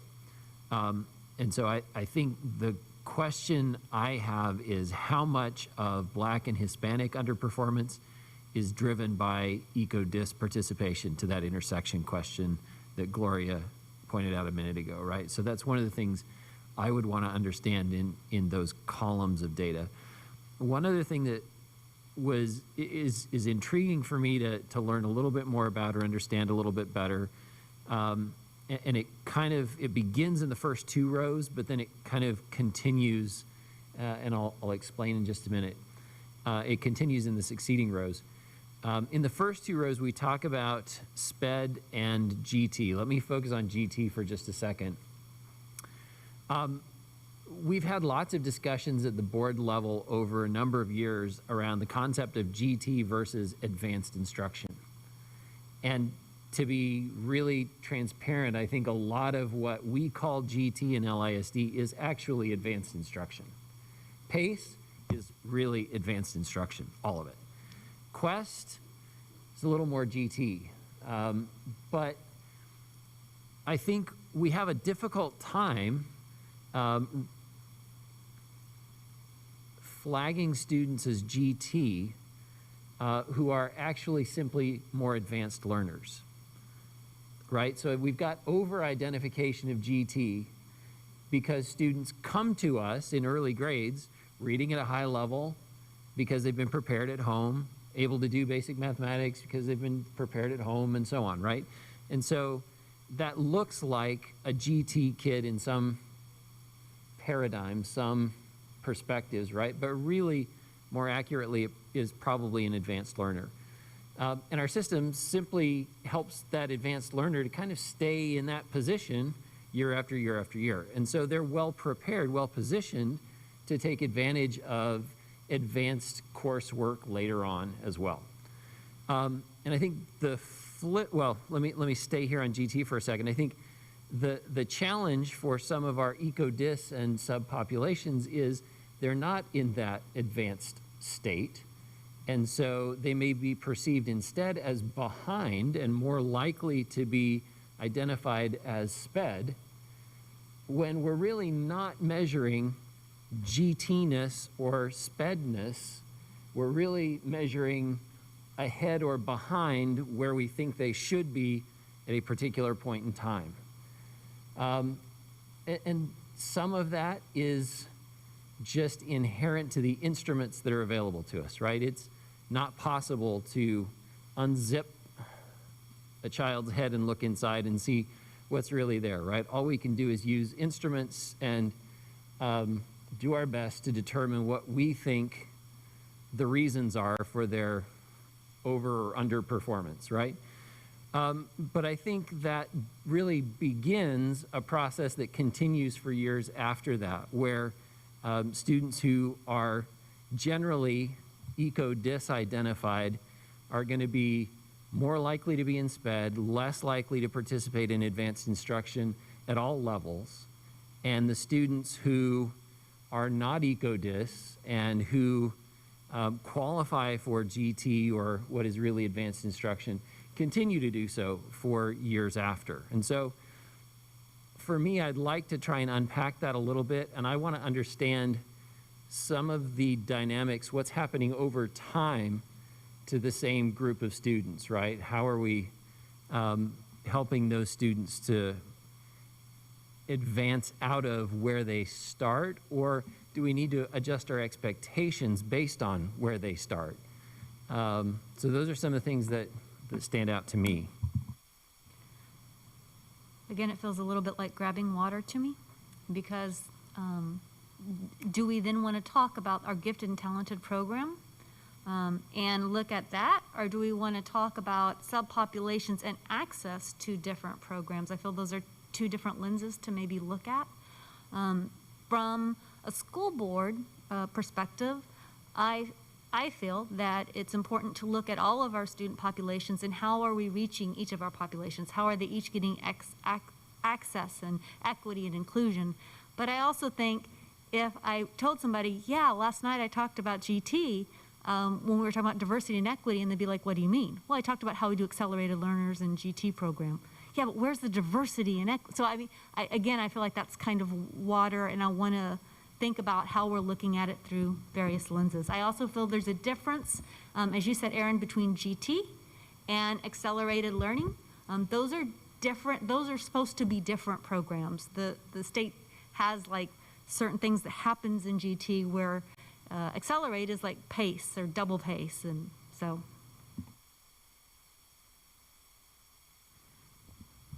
I would be curious to know the GT process at each campus because we were given information in an email. And when you start looking at each individual school with the lowest percentage of GT, I mean, it's pretty clear it's a Title I school. So I'd like to know what the policy is in regards to GT and how do students obtain that? Is it available once a year? Is it whenever parents can obtain it? Does an IEP prevent a child from getting into the GT program? Because I feel like that is a process that is inconsistent, and I would just be curious to see what each individual school is doing, because I see these numbers. We've got one school with 43% of GT students, and then we've got one school with 15%. So what's going on here? That's what I want to know. I want to look at that. What are they doing differently than here? Would that also be, we did a report, was it 4 years ago, on our GT program? Is that something we should see, board? I'm curious. Is what I'm hearing is an agenda item looking at GT specifically, or GT and accelerated? I honestly would. I think I've made it clear that our two E-gifted kids right now are just not being thought of. So I honestly would love to see that on an agenda. I think to this data sheet, in addition, I'm curious to know what all goes into row 2. When we say enrolled in GT, what does that mean? What does that mean in 7th grade? What does that mean in 1st grade? I'm not sure I know what that is. I kind of agree with that. What does that curriculum look like? Or how many minutes or a day are they meeting that GT curriculum? I'm with you on that. I'd love to know. And when we're getting into that, what barriers are being presented to those students who are not being able to succeed in those programs? I'd also be curious to see the drop-off in high school. Because you get into that GT Quest thing and you get through elementary, and then middle school is a little different. It's not as project-based. And then in high school, I think we'd see a significant drop-off when they switch over to in-depth language arts. I agree with her, because we've seen that happen. The numbers here show, especially for our 2E kids, they're in advanced courses in middle school and something happens in high school during that read, which is a reevaluation that you get every 3 years. Something happens and those students, for whatever reason, are not put in back into those advanced courses but are dropped down. So I'd love to see what students are exiting out or not giving that opportunity, if that's possible.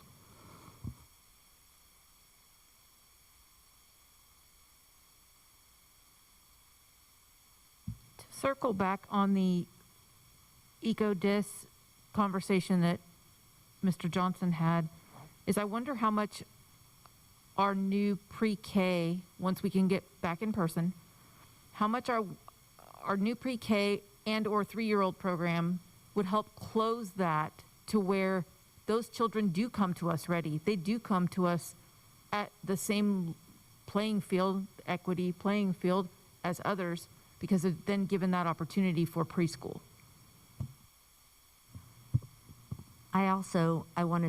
I'm sure you're going to give us more data, or maybe it's something we can talk about. I don't want us to look at this and say, well, that EcoDis is all our black and brown students. And so I want us to stop before we go too far down that road. I also want us to acknowledge that EcoDis, at least, I'm not going to say I want us to not, I'm acknowledging that EcoDis is a different issue than race and inclusivity. And so if a black student is more likely to be placed in Leo, is more likely not to complete high school, is more likely not to go to college, then they're more likely to be eco-dis, and their children more likely to be eco-dis.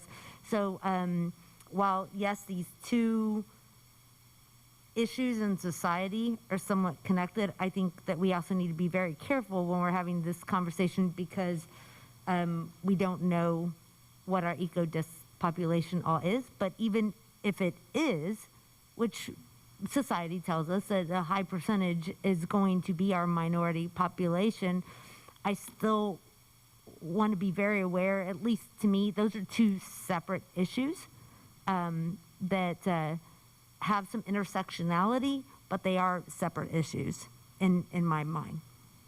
And I don't want to lose the discussion either on race and inclusivity or access. So we can go back to that discussion. I'd like to hear more about what you're thinking of when you look at these numbers on that. I also would like to point out in EcoDis, when I look at this, I think EcoDis would be those individuals who filled out the free and reduced lunch form.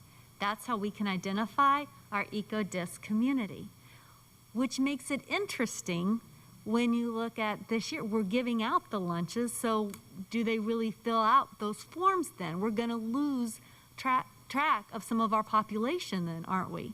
And then in addition to that, if you didn't fill out that form, how do we go find those people still? How do we find that population? And so I think at-risk population might be one way, but I'm not sure. I would like to better understand how we find our population, because to just look at EcoDis and say, well, they filled out the free and reduced lunch form, that's it. I don't think that's going to get us a good look at our students. Isn't that where we as a board empower our staff because they're with their students every day? My family was one of those families who did not fill out that eco form. We slid under the radar, but it was my teachers and my relationships with my teachers that were able to identify what needs I need. So I guess when I look at that, and you're right, there's parents who will not fill that out. They just don't. It is what it is. We can't look at it. We can't silo just EcoDis into one thing. We've got to look at other students. It goes back to including all students and ensuring all students are being, I don't want to say captured, but included.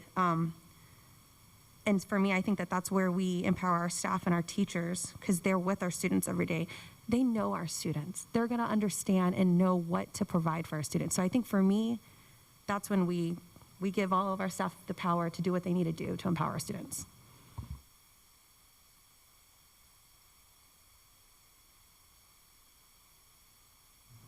I think when we look at the definitions that we used earlier, and we look at the core beliefs where we were talking about every student, right, and doing what is needed for every student. When we look at the data, kind of like what Gloria said, there is intersectionality, but then it doesn't necessarily mean, right, that we're capturing everyone there. And so when we're thinking about being advocates and voices for all, we do want to consider, what about the Hispanic student who maybe is not EcoDis, but maybe not be represented in an advanced course as well. And so when we concentrate on one, we may leave others out. And so it does become wide and vast, like you were saying. And so we do need to kind of think about each one individually. And so that's when we looked at what are the assumptions that we're making about the students and the learning. That's why we're looking at this data, and it's only one piece of data here, but it's a lot of data here. So these are great conversations. I want us to continue to have those, but I just wanted to point that out too, that when we're looking at that, we want to make sure that we have those conversations about all, because then we start leaving a few out. What's our ability to disaggregate subpopulations around EcoDis? So, for instance, our white students who are EcoDis and not EcoDis, our black students who are EcoDis, not EcoDis. That would allow us to compare across those categories on a little bit more common basis, right? It would remove the different percentage participation in the EcoDis category. So I can talk with our data team to see how they might be able to do that and look at EcoDis by ethnicity in there and see how that comes out, and we can give you that data. So y'all look at data more than I do. So I would like your help and a little bit in interpretation. And I think one of the things I would like to see as a board is us be able to get maybe governance training on equity and diversity to better be able to interpret some of these scores from a governance level in ways and things we need to ask for to be able to do our job at our level. But if I'm using your eyes, when I'm looking at these columns, my subpopulation, my Black students that are identified here are all showing an issue with access. Can you help me interpret, is that correct? What am I missing? And what is this, what would you say this data is telling me? Because I'm interpreting we have access that we need to figure out or continue to empower y'all to address. Do you want to go, or would you like me to go? When I look at this data and when I see that, there are questions that arise with access. And so my mind starts thinking about it not in individual, like looking at an AP access, but looking at it as a system as a whole. And where does that access for opportunity, where are we maybe creating barriers early, like we had talked about there, and are we continuing to do that, or are we being able to have students enter at different areas? And so those are some of the questions I would ask myself when I'm looking at this data, and then have conversations about, okay, so then what do we do and how do we help that? Because it's, when you look at it row by row, it's just a piece of it. We really need to look at it from a systems lens. And so as a governance board, right, when we're looking up top and on the balcony, we really want to have that systems lens of what's the whole story that's being told here. And so I might look at how GT rolls into AP and where are my different student populations being underrepresented in both, and what's the full story that it's telling us. So I have a question. So this is how it is. This is the data that we have. If we were in an ideal state, what would you like this sheet to look like?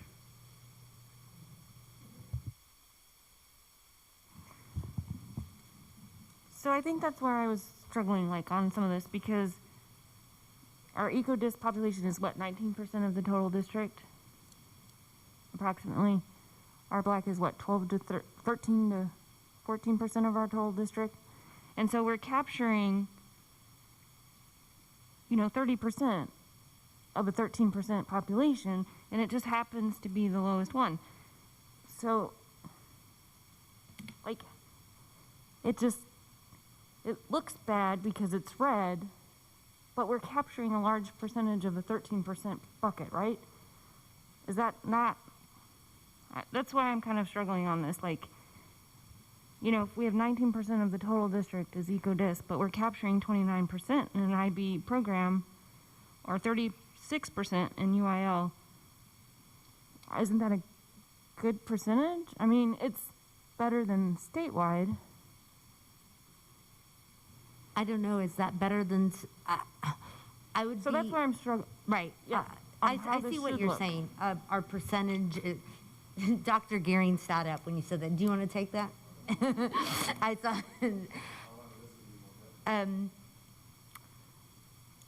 that, yes, our population of eco-dis and our population of Black students is lower.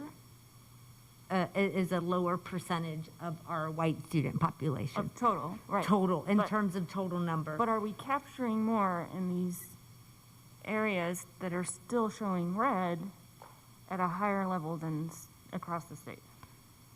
I don't know the state data, maybe Krista can tell us that, but we know this data is showing us in our district the percentage of that population, regardless of in-state. And I think, the Diversity and Equity Committee has spent a lot of time kind of looking at this data in different places, right, that have a higher population of minority students, in areas that have a lower population, in areas that have something very similar to us.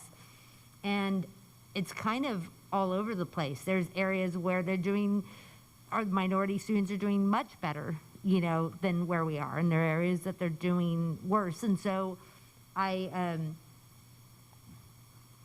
these percentages are reflective of what's happening in our district with that population.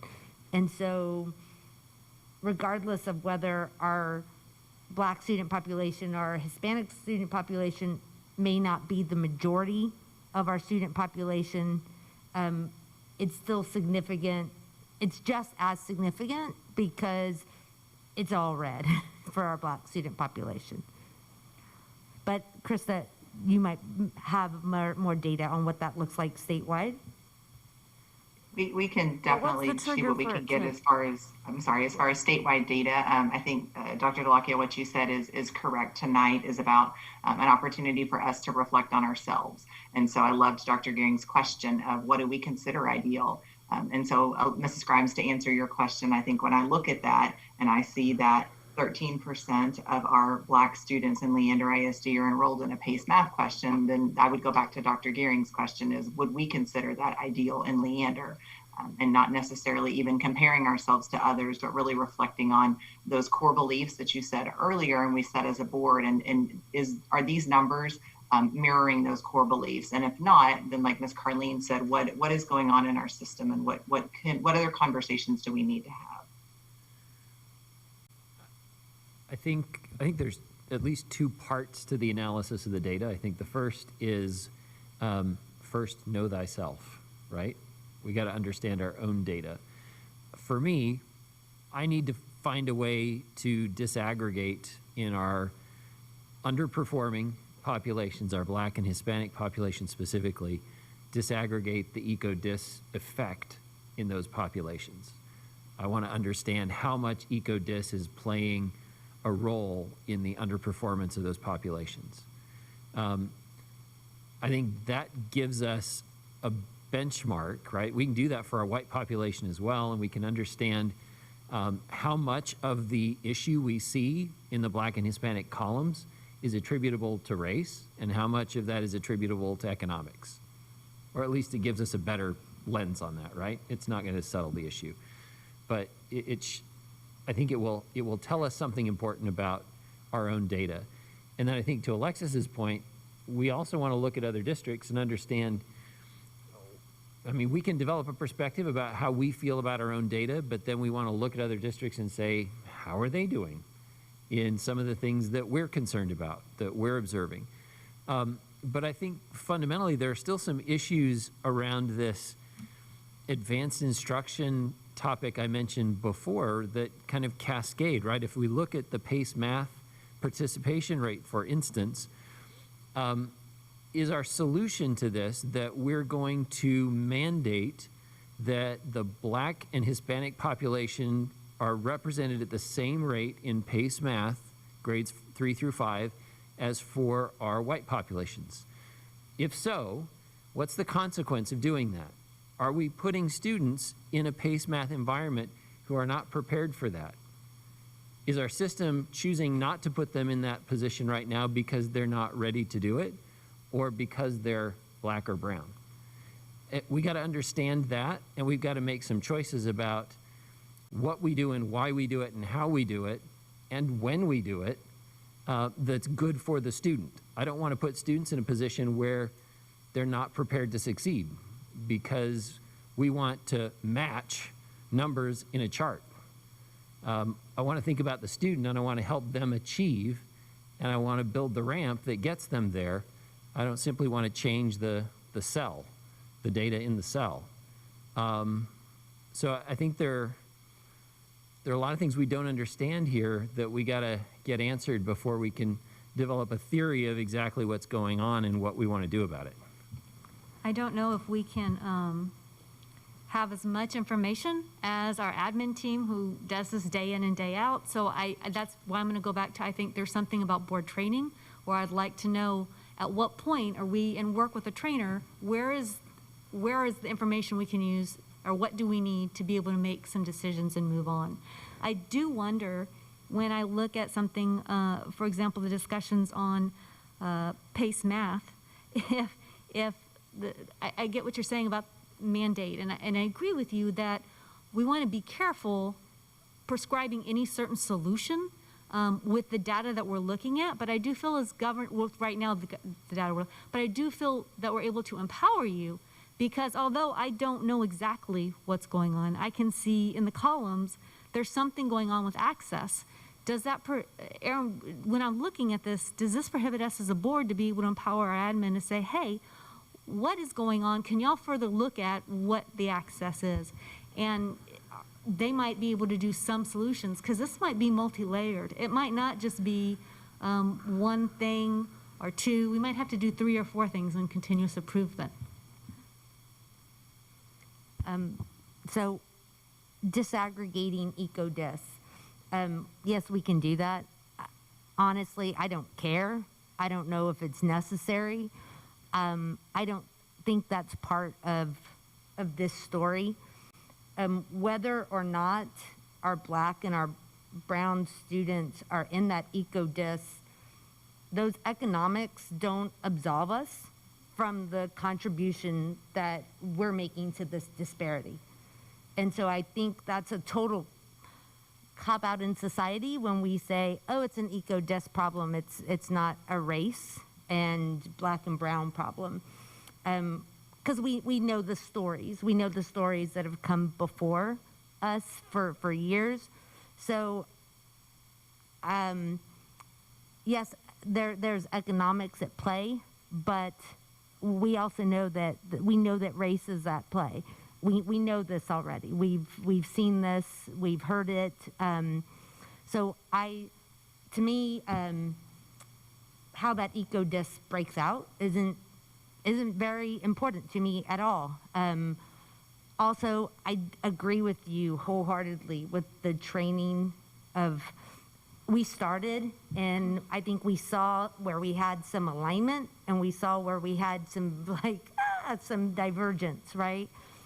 I think that some type of full board training with somebody who leads businesses and districts in discussions of diversity and equity would be really helpful for us in terms of what can we do with this, how to even help us have this conversation to move forward. I feel like we really have to have that type of conversation so we have a common vernacular and we have a better understanding of where we're coming from. Because it's, I know it's funny, Aaron, and not funny, but you said, as an example earlier, you said, I may say something that, hurts, that you take personally or upsets you, and that's not my meaning, and I completely understand that, but that's kind of where I am right now, and that comment of, oh, this is, I want to know how much of this is actually a Black and Hispanic issue and how much is an EcoDis issue. That is somewhat offensive to me because, and that's part, and I know you didn't mean it that way, but that's where I feel like this deeper training comes in so that you can understand where I'm coming from and I can understand where you're coming from. So I'm not trying to label anybody, right? And I'm not suggesting that if a student is an EcoDis student that our expectations are lower for them, right? What they can achieve is limitless, just like any student in our system. The question is, what do we expect them to be able to do on day 72 in first grade based on their experience up to that point, right? Understanding what the drivers are in their performance, I think, is an essential component of solving the issues that they face. And so for me, getting at the heart of the data and the issues is critical. I don't see how we solve this problem without that. And I think the data can tell us some important things about it. If we look at the disaggregated data and we see that non-EcoDis white students, non-EcoDis Black students, and non-EcoDis brown students are all seeing the same or similar access levels, that tells me something important. That says that at least at this data level, race is not playing an important role in who gets to participate in PACE or AP or IB or whatever, right? It tells me that economics and those students in that economic situation are the ones who are really at risk. And so that's going to inform the way that I think we try and solve the problem or help those students. Means those are the students that we really want to identify and really want to support most particularly. So to me, it's critical to understand what's the root in the data so that we can address the solution or address the problem. The other thing I would say is, actually, I'll stop there. I'll leave that.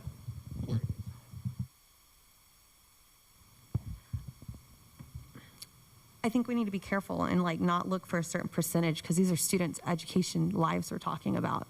I feel like for me, I think we see the writing on the wall. We've got amazing staff members who I'm sure are ready to tell us what we need to do to get to action. So why don't we just create a system that values the needs of each student? I'm 100% on board. I think our board, I would love to see our board take a weekend retreat, I can't say that word, guys. Don't retreat, but retreat. Like we did when we did our, what was that thing in December we did? I forget. I loved that. Like, I told you I went into that weekend not knowing what to expect because I didn't fully know a lot of my board members. But that weekend, I was able to fully put aside my own biases and realize that a lot of us have the same passion and beliefs. It's just getting there differently. So for me, I don't want to sit there and be like, all right, we need 100% of our black students to be in AP classes because not every one of our students is going to want that. But I think what we need to do is we need to create a system that is going to allow them to have opportunities to expand if they want to. But we need to figure out where are we allow those access to those opportunities and where they're not happening. So I don't like doing a number. I can't do a number because I look at my own son, my other SPED student.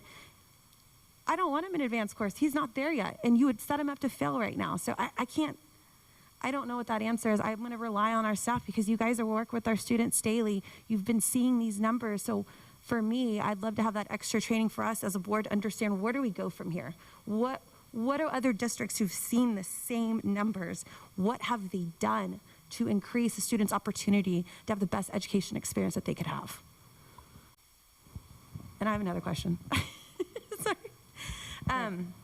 Okay, so I see on here the SPED column for 29% direct to college, right? And then I look on the percentages that we got at the January 7th meeting, and I see percentage of graduating top class and top 10% for our SPED students for the last 4 years at 0%. So my question is, what are we doing in high school? Because there are two different, when you pull up our high school course catalog, there is a special education graduation options, which is about I'll tell you how many pages. One page long. You scroll up, and we've got a completely different graduation plan for every single student in this district. So when I see this as a parent, that tells me right there, you've already decided to give up on my child because he's not included in this graduation plan. You don't think he's capable of taking the route for public service or going, in technical school. So I'd be curious to see, I'm just curious, why do we have two separate graduation plans? I'm just wondering, because right there, I see these numbers and I see the 0%, and I'm like, what are we doing? Are we setting our students up right there to fail because we're not giving them every opportunity? So I'd just be curious to know.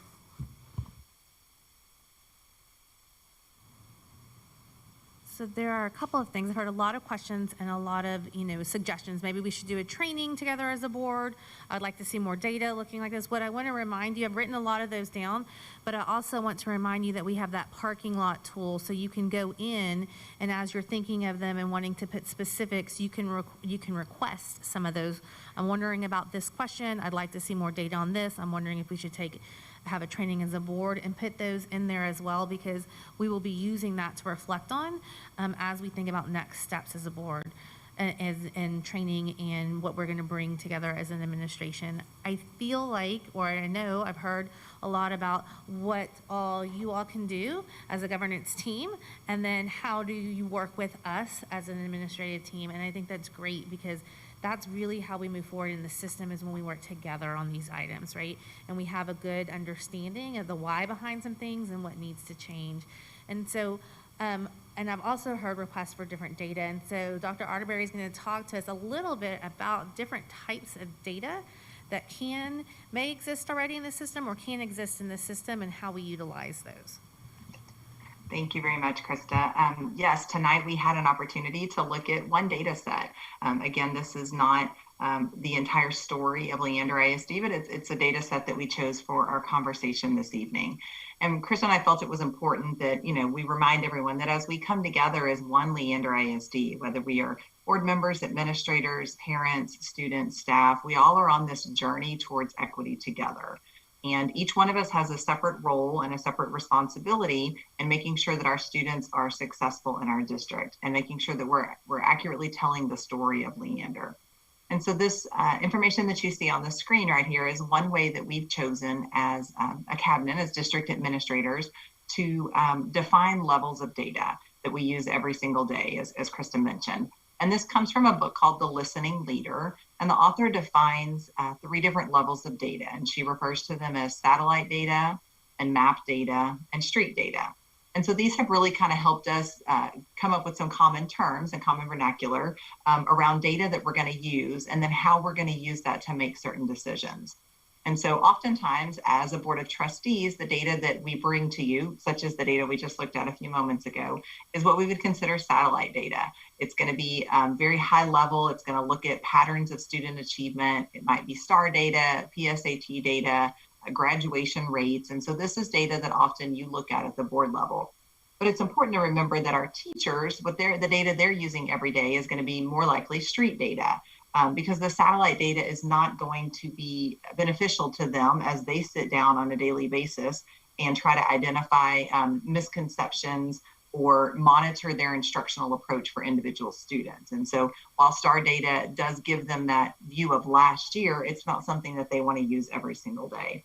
And so when we look at data, it's important to think about the role and the lens to which we approach that, and then what data is important. And just to remember that we can't tell the whole story of our district if we don't look at all of our pieces of data. Sometimes we refer to this as the balcony and the dance floor. We talk about Heifetz refers to it as sometimes we have to get up on the balcony to get a different perspective, but then sometimes we also need to be on the dance floor.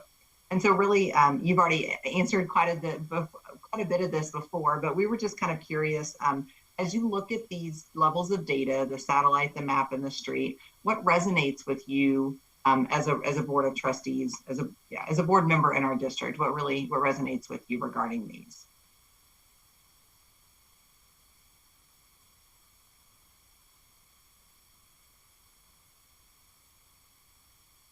I feel like at a governance level, satellite data is what we see or even have time, I guess, to digest in a meeting.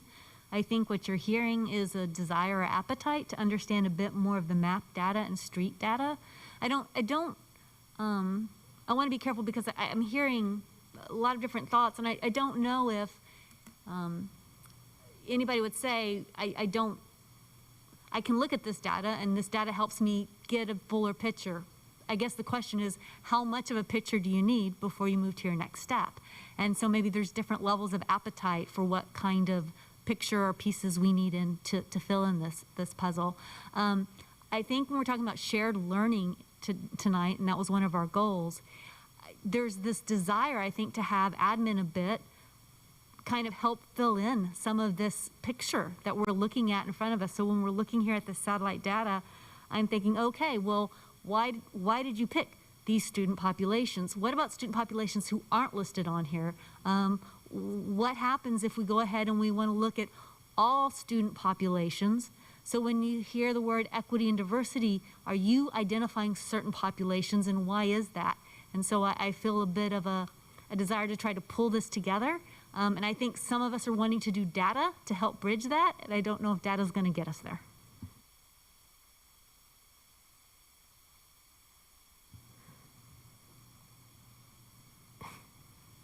I appreciate all the data, but when I hear like, let me find some more data, or let me show you the data in different ways. I think that we have seen consistent data like this. We have heard consistent data. And so, yes, I'm thinking of what you said. Okay, maybe there's getting some more of this data, but is that going to prevent us from taking action? And then I'm sitting here thinking like, oh my gosh, we're going to go do all this data. How long is it going to take to get this data? And I think about something I heard tonight. What data did we have to take action on those books? What data did we have? Did we get data on the emotionally scarred children? I don't think so. We picked those books because those books had won all these awards, right? And they were highly recommended. But we heard from people and we wanted immediate action. And we got immediate action. So we have consistent data. We've had consistent data from people year over year. So what more data do we want before we're going to take action? And I really we take action on other things without data. You know, we got some emails, some people were mad about that literature. We want action right now. We need a committee, we need to pull those books, we need action immediately. Okay, well, I've been coming here for years hearing stories. I've heard those stories from teachers, from students, from parents. If anything, we can say this data is very consistent that we're looking at. So I like telling our story through this data, but I'm also concerned when I see this. And so if I'm being completely honest and transparent, that's exactly what I was thinking as I was hearing this. Like, okay, this is all great, but I don't need more data. I don't want to hear that we can't move until we get more data. I'm with Gloria on this one. I've sat in that audience for the last 3 years. I've approached the Board of Trustees. I've even put together advocacy groups so we can ensure that our students have a voice. And for me, I'm sitting here and I'm like, what are we waiting for? Let's do this. We've got students right now who are falling through the cracks. And again, I'm trying not to be personal. I think about my son's personal story. We were going to be denied an opportunity for advanced courses because of a bias that a staff member had. So how many other students like that are being pushed aside? So I'm with Gloria. I may ask all these questions and want all this data, but I want us to be making action now. I think our students don't have any more time. I can't sit here and wait another 6 months and watch and hear these students beg us for a safe learning place. I'm with Gloria. I want to see action now. My oldest son is a freshman in college right now. I filed for a district transfer when he was in 3rd grade, him and his brother, because of some racial issues that were happening at that school. And he's come to board meetings and we talk. And so when you say let's wait and get more data, when we want to talk about books that scarred children and changed them, and where was the data of that? We have heard from students about the experience they've had. We've heard from teachers. We've heard from administration. So yes, we may need some more data. We're gonna need more data, right, to help us make better decisions. But I think there are some actions that we can take now before we do any of these, or alongside. One of our commenters this evening mentioned, we did the COPIA report. We had parents who advocated for that. So for me, why can't we do that here? Why can't we have an outside consulting firm? And granted, the COPIA report, it just barely got the top of it. But what has come out of that is the most powerful thing that I've seen as a parent. And y'all know that I am the most aggressive parent when it comes to this. But I don't understand. We see the data, just like the COPIA report and all the other data we had for special education, and yet we got onto that right away. We were having meetings with our with staff members, with Ms. Waltman, and parents right away. So I don't understand why we're waiting. If we were willing to do it for another group in our district, we need to do this now. The other piece I wanted to mention was we've had numerous discussions about calendar. We've had numerous discussions about, how virtual learning is going for people. We've had listening sessions. I think that our community needs to have specific driven listening sessions, not just here because of COVID and everything else. We need to have those listening sessions set up by the district and have that option for everyone to come and participate. And I think that's something we could do. That's an actionable thing we could do now and not put off. I mean, we're already doing that now for our special education community. We've been doing that since August. So I don't understand. Once again, we're siding with one population because they had the biggest advocate screaming at the board. So in this, I mean, we're doing it already for special education. And like I said, we see the positive progress we have now. Why aren't we doing that for the same thing here? Why can't we have those same discussions every week? I think we do it every week, right, Kimberly? I can't remember. But I mean, that's a powerful thing to be able to sit up there as a parent and have access to an administrator and not feel afraid and to be able to get real answers. Because to me, honestly, we can try to implement and try to go after these percentages. We've got relationships to build in this community. We've been failing our Black students and our brown students and our families for far too long. And I'll be honest with you, like, I see this data, I know how amazing our district is, but it worries me for the future of my kids. So I need to know, like, what is the difference? Why aren't we doing the same action that we did for our SPED population for this? I think we're creating a narrative here that I just am very cautious about, right? Yes, we heard parents come and complain about books. That's still all in process, right? That's still book clubs there were 3 or 4 books maybe pulled, right? But that's still a process that's being fixed, right? We sent a committee away to do work.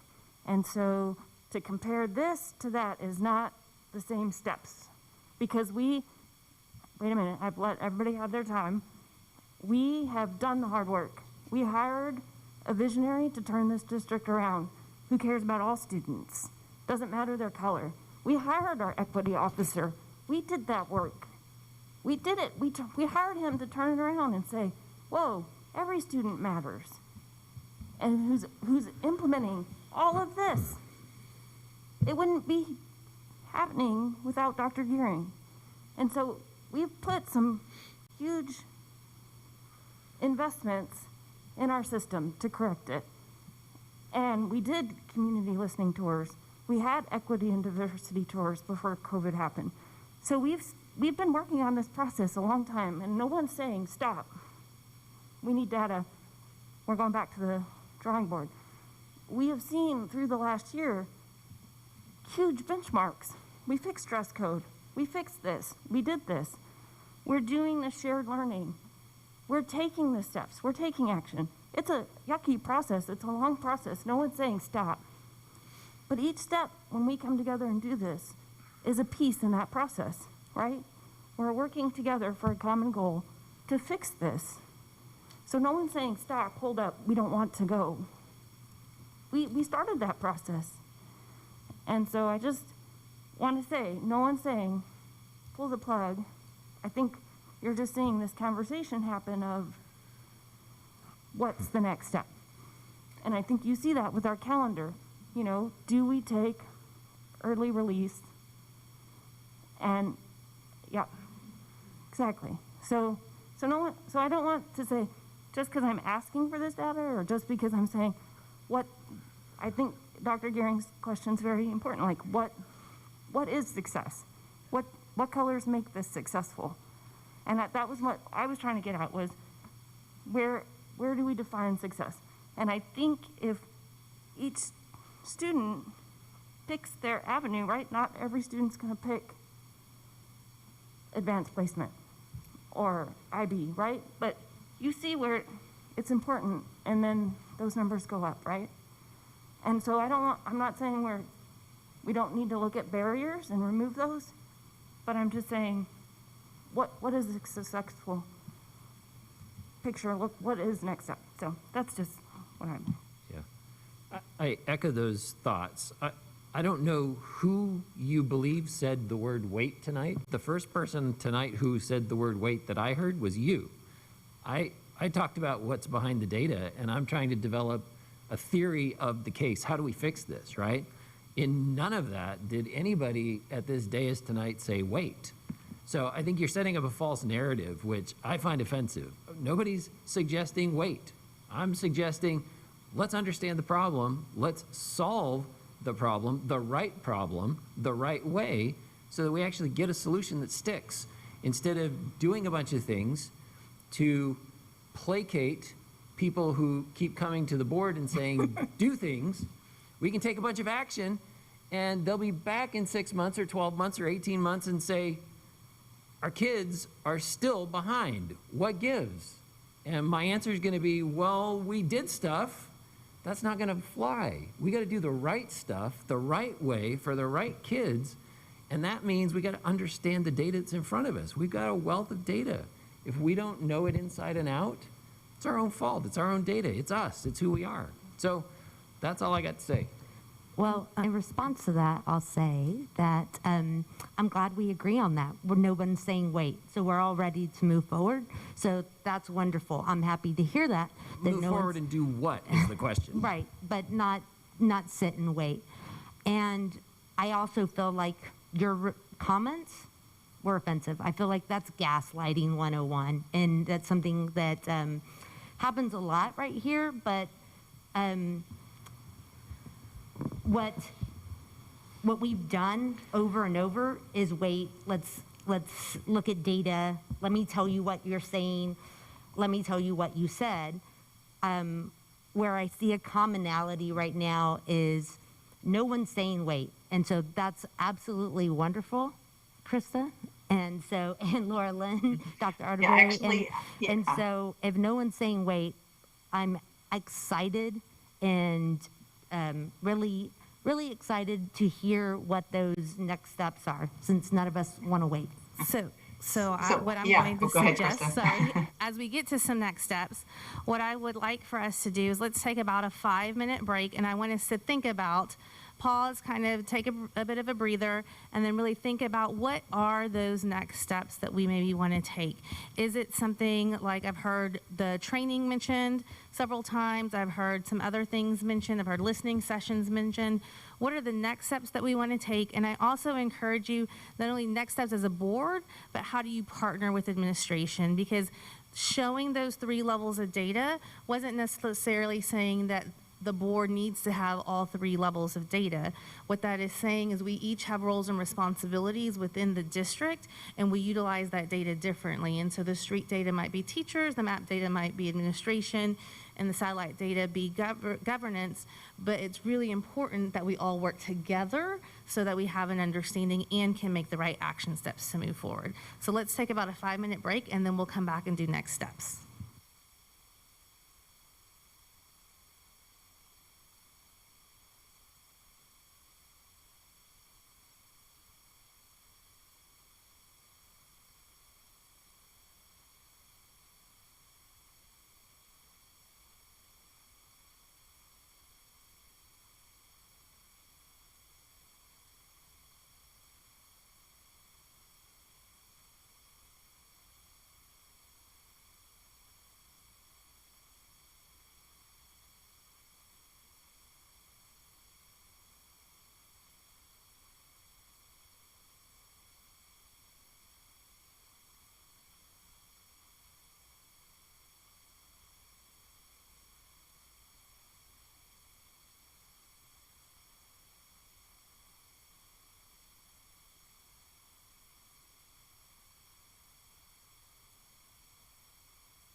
All right. It's 9:19 and we are back. So when we left before our break, you were asked to start thinking about some next steps you want to see. But before we get to that particular piece of the next step, what I want us to do is I want us to go back and look at those core beliefs. Because as we work and function as a group here, we know, right, that there's going to be differences and we have different perspectives in this group, and that's what brings us together as a board. And even with our differences, though, we agreed on these core beliefs to drive us as a system, right? And as the moral imperative that was going to drive us forward in Leander ISD. So I really want us to just review these beliefs, core beliefs again, after we've had some of these, now that we've had some of these conversations, and really look at them to think about what you may propose for that next step that you want to see in our district. So just take a few minutes to kind of review those again to make sure they're up on the screen, and then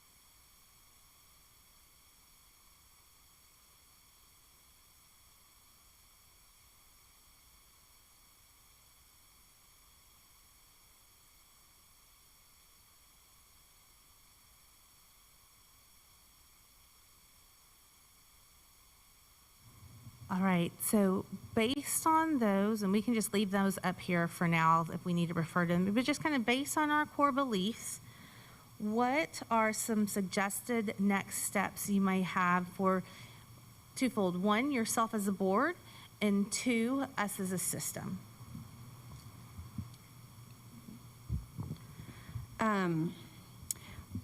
So what I'd like to see, what was that again, as a board, like what we recommend? What's the next step for you as a board, so as a team, what's the next step for you all? And then also what maybe next steps you have for the system as well? So as a board, I'd like to see us take a racial diversity training, or not just a training, but a full like retreat. I can't say that word. What we did. I think if we're going to truly change the culture of our community, it starts at the top and it's with us. And that's to fully understand what diversity and equity and access means. And then what I'd like to see, I'm just going to, here's a bunch of words, ready? I would love to see LASD hire an equity officer. And with that, being able to provide implicit bias training to all staff is key. And also implementing I know we have our equity task force, but I think it's important that we implement a racial equity task force at each campus to highlight areas where our community can grow. I'm currently part of the LHS equity task force. And the conversations that we're having in that, I feel aren't reaching to our district, and there's some amazing things happening. And then that equity task force, which I guess is what we have now, our committee, which Gloria and Christine sit on. What I would like to see, I'd like to see our committee define what equity means within our school, and how can we evaluate equity as it relates to our district and the items that I picked out. And again, I know this is going to be different for everybody, but is racial disparity and achievement gap, underrepresentation of minorities in advanced level courses, educator workforce diversity, gifted education programs, international families, LGBTQ community, and our special education programs. So I know I just said a lot, but honestly, I think what I'm ready, I want to hear what our committee, I want to hear what y'all have been talking about for 2 years. I would love to know what our educators in that community, our parents and our students want, because what y'all want, I'm going to get behind. So I didn't really answer your question. I think what I believe is necessary, what I know the task force thinks is necessary, is very explicit commitment from this board on a policy, on an equity policy that is going to empower our administration and that's going to empower our task force to actually make real change and address the problem. And so I think that first and foremost, it's very explicit commitment from this board that this is important to us, and we are going to empower our staff, we're going to empower our task force to go do things. And maybe those things that that task force is ready to do, things that this task force has been talking about for years, is a district equity policy. Charge that task force with, bring us a draft of that district equity policy, so as a board, we can talk about this and have a discussion and be committed to a district equity policy. So that's something that we can charge that board with doing. And then to Anna's point, yes, I think that we need a person that is, Dr. Gearing is wonderful, and he's brought a lot of these conversations to the table here. And Dr. Arterberry, Ms. Carlene is wonderful, and y'all have done an exceptional job. Y'all have a lot of other things going on. We need someone who every single day, their job, they come to this district every day with one thing in mind: diversity and equity. That is their charge. That is their task. Is special education important? Yes. Does Dr. Gearing care about special education? Yes. But I promise you that Kimberly Waltman, she comes to this school every day thinking about special education, right? And so I think it's really important that we have a commitment to having someone who's going to be in charge of that role. And that's something else that we could charge that task force with. Bring us a draft of what that office or role or whatever, what that looks like. Bring us a draft of what y'all foresee that to look like, and then let's talk about it.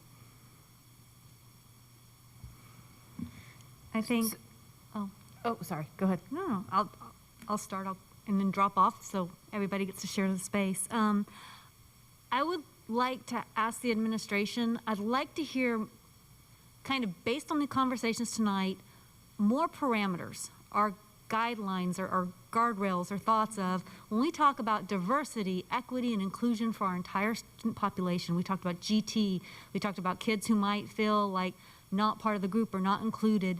I mean, when you look at our core beliefs, we talk about each and every student. To Alexis's point, Anna's point, we're talking about individual learning plans, right? That's something that Dr. Gearing's been talking about, is how do we meet each child where they are?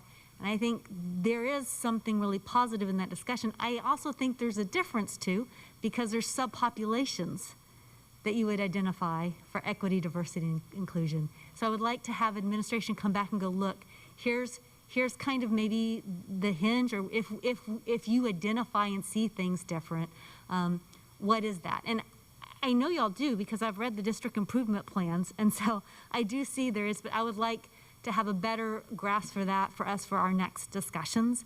And I would like to hear what the task force is working on. They have been there. I'd love to get what is it they would like to see, or what are their thoughts, or I'd like to just hear, we've empowered that.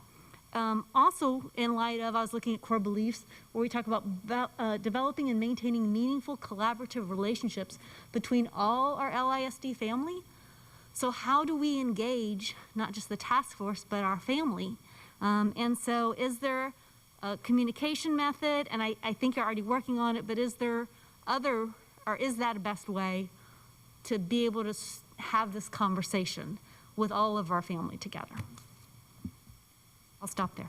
Yeah, so yesterday was my first I would say in person, but Zoom meeting with this committee, and I appreciate Jim McKay for letting me take over that space, because it's really important to me. I was put on the community portion of that group, and one of the things that came out of our discussion yesterday was that they really want to have more listening sessions with the community, to get the community involved, to get their voices heard. And I don't know in the past how much of that happened, but they need more. They're asking for more. So that's something that came out of our committee meeting yesterday.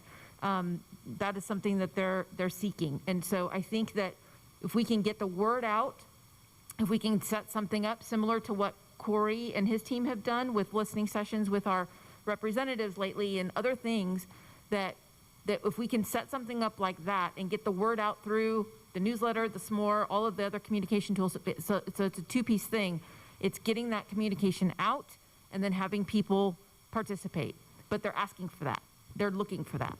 They're looking for a space to be able to say what they need to say. And in a, not just a wide open, hey, just come and vent situation. It's more of a guided discussion, similar to what Corey has done in the past. And I think that team would be a great one to bring in on this, to have some collaboration with them to have those guided discussions. I actually sent a question because I would have liked to have heard from our committee members tonight. Because I look, especially when we start going over that slide when we're talking about data and whatnot, that's street data. That's the data that I want to hear. I want to hear from those parents and students and teachers who've been working for 2 years, because I would like that opportunity. For me, I looked at it as kind of like the bond steering committee meeting we had. We were willing to have them come here and talk to us, and we were going to be able to ask questions. Why can't we do this here? This is a very important subject, and I feel like I know that it's asking a lot of our families to come back and tell these stories, but I'm not even looking for, I just want to hear, like, what do you think would be the best solution? Like, I just want to know what is going on. So I would love to hear from our committee members, or community, either way. And whether it's a Friday memo or admin, I mean, staff and administration has been working on several issues. So we're talking about continuous improvement. It doesn't mean you haven't looked at data, you haven't made assessments, this conversation wasn't getting us up to speed on all the things administration's seen. To several points in discussion on data this evening, I think there is a benefit to knowing more of what pieces you're connecting together, because there's no way I'm going to be able to spend, even if I stopped my job and became an admin person, I still don't know if I'd catch up to what all you know by now. So it would be much easier to help have those dots connected for us as far as what you see in the data and what we're already doing at an administrative level. It might be helpful to know what you see making improvements, maybe what's not, where's the opportunities. I would like things to help us get a bigger picture. That doesn't mean you still can't do things like communicate now. Do we need to get some communication tool out to say, here's some of the issues? But again, I'd also like to know what is the difference between equity, inclusion, diversity for, like we talked about, the student populations, and then what our equity and diversity team, like admin, why are you making this difference? What does this difference look like?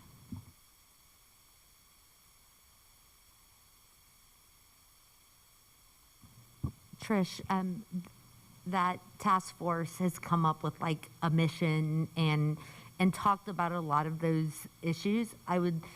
I agree. When Anna, she asked me, was the task force going to come? And I was like, no, I don't think so. And she's like, well, why not? When we had the bond, I'd love to really hear from teachers that are in the classroom and principals and counselors, really hear from them.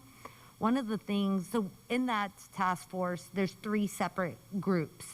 And those 3 separate groups break up into their own meetings, and then we come together in a shared meeting. And yesterday was a larger shared meeting. And one of the things that I didn't know one of the other groups was working on, but you kind of touched on it, was they want to create like a digital presence that really shows, hey, this is our mission, or this is what we believe as a task force. This is what we are working on. It shows some transparency to everyone in the community of this is what this group is doing. This is what they're working on. Here's the 3 subgroups in there, right? It also gives them some accountability, right?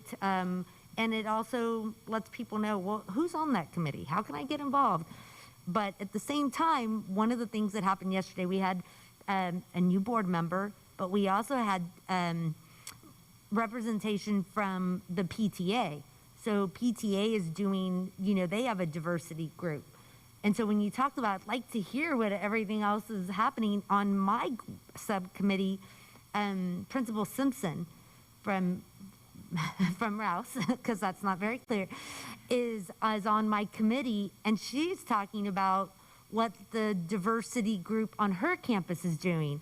And then Anna told me about the diversity group at Leander. And so I do think that there's a lot of different things that are going on. I'd love for us to kind of bring all those together and let's talk about those. What's effective? What do you think is not effective? Have you been doing that for a long time and it's not been effective? Why do you think it's not effective? What could we do to empower you? Is there something that we need to empower you so that you think you can be more effective on your campus? So those are a lot of the questions that I was thinking of as you asked, why aren't the committee here? As you were asking about that communication piece and things like that. I have a question. Do we know if every high school campus has this racial equity, or is it just Leander High School and Rouse? So I know that different campuses were starting some of the committees there. We were offering some supports to help them get started, but it's been a really grassroots effort from the teachers and administration there. So we know several of our campuses, not just our high schools, have some of these committees happening, but not all yet. So on the equity committee we have in the district, would you guys say it's an equal representation from all schools? Or are we missing anyone in particular? Like, what about from New Hope? What about our ELE parents? I think those are great questions, Mrs. Smith. I think the advisory committee that we're referring to that Gloria and Chris serve on with us is a smaller group. There's about 17 of us on there. We have then taken the previous task force that has been around for a couple of years and invited them back. And so that group of individuals is about 60 to 100 individuals. And so they will be working with the smaller advisory committee a couple of times a semester. So in that particular group, we have gone through and tried to make sure that we have we have representation from teachers, counselors, assistant principals, and then geographically throughout across the district. That is mostly staff. So I could say that we probably could sit down and look at it a little more closely and identify areas of our district that could use some more representation. But we have tried our best to be intentional with the larger group. But that advisory committee is just it's 16 or 17, Krista. I don't know exactly how many. Yes, it's about 17. And what you've seen happen at some of the campuses is a direct result from the task force that originally started. So some started in that 60 to 100 people as it grew after 2 cohorts. And so they each kind of had an action plan of things they were doing. And so what you've seen develop on some of those campuses are because people participated in the task force over the last couple of years. So what can we do to help empower our other leaders across the campus? Because, I mean, I've sat on the LHS Equity Task Force since June. And I'll be honest, our first conversation was a very hard conversation, but to see our teachers and our principals engage, but our students. So I'd just be curious, like, is there something that we can help support so that the Simpsons, I hate to label them, the Simpsons can empower the other principals across our district so we can have this replicated at each campus? Well, and how do we keep it organic too to the campus? And so you don't want to prescribe so much that we take away. But I liked your word support. Is there something missing? How do you ask or figure that out? And then we can go from there. And I think y'all are right. I think Mr. and Mrs. Simpson are outstanding principals, but we have many other principals across the district who are engaging in this work on their campuses at all levels.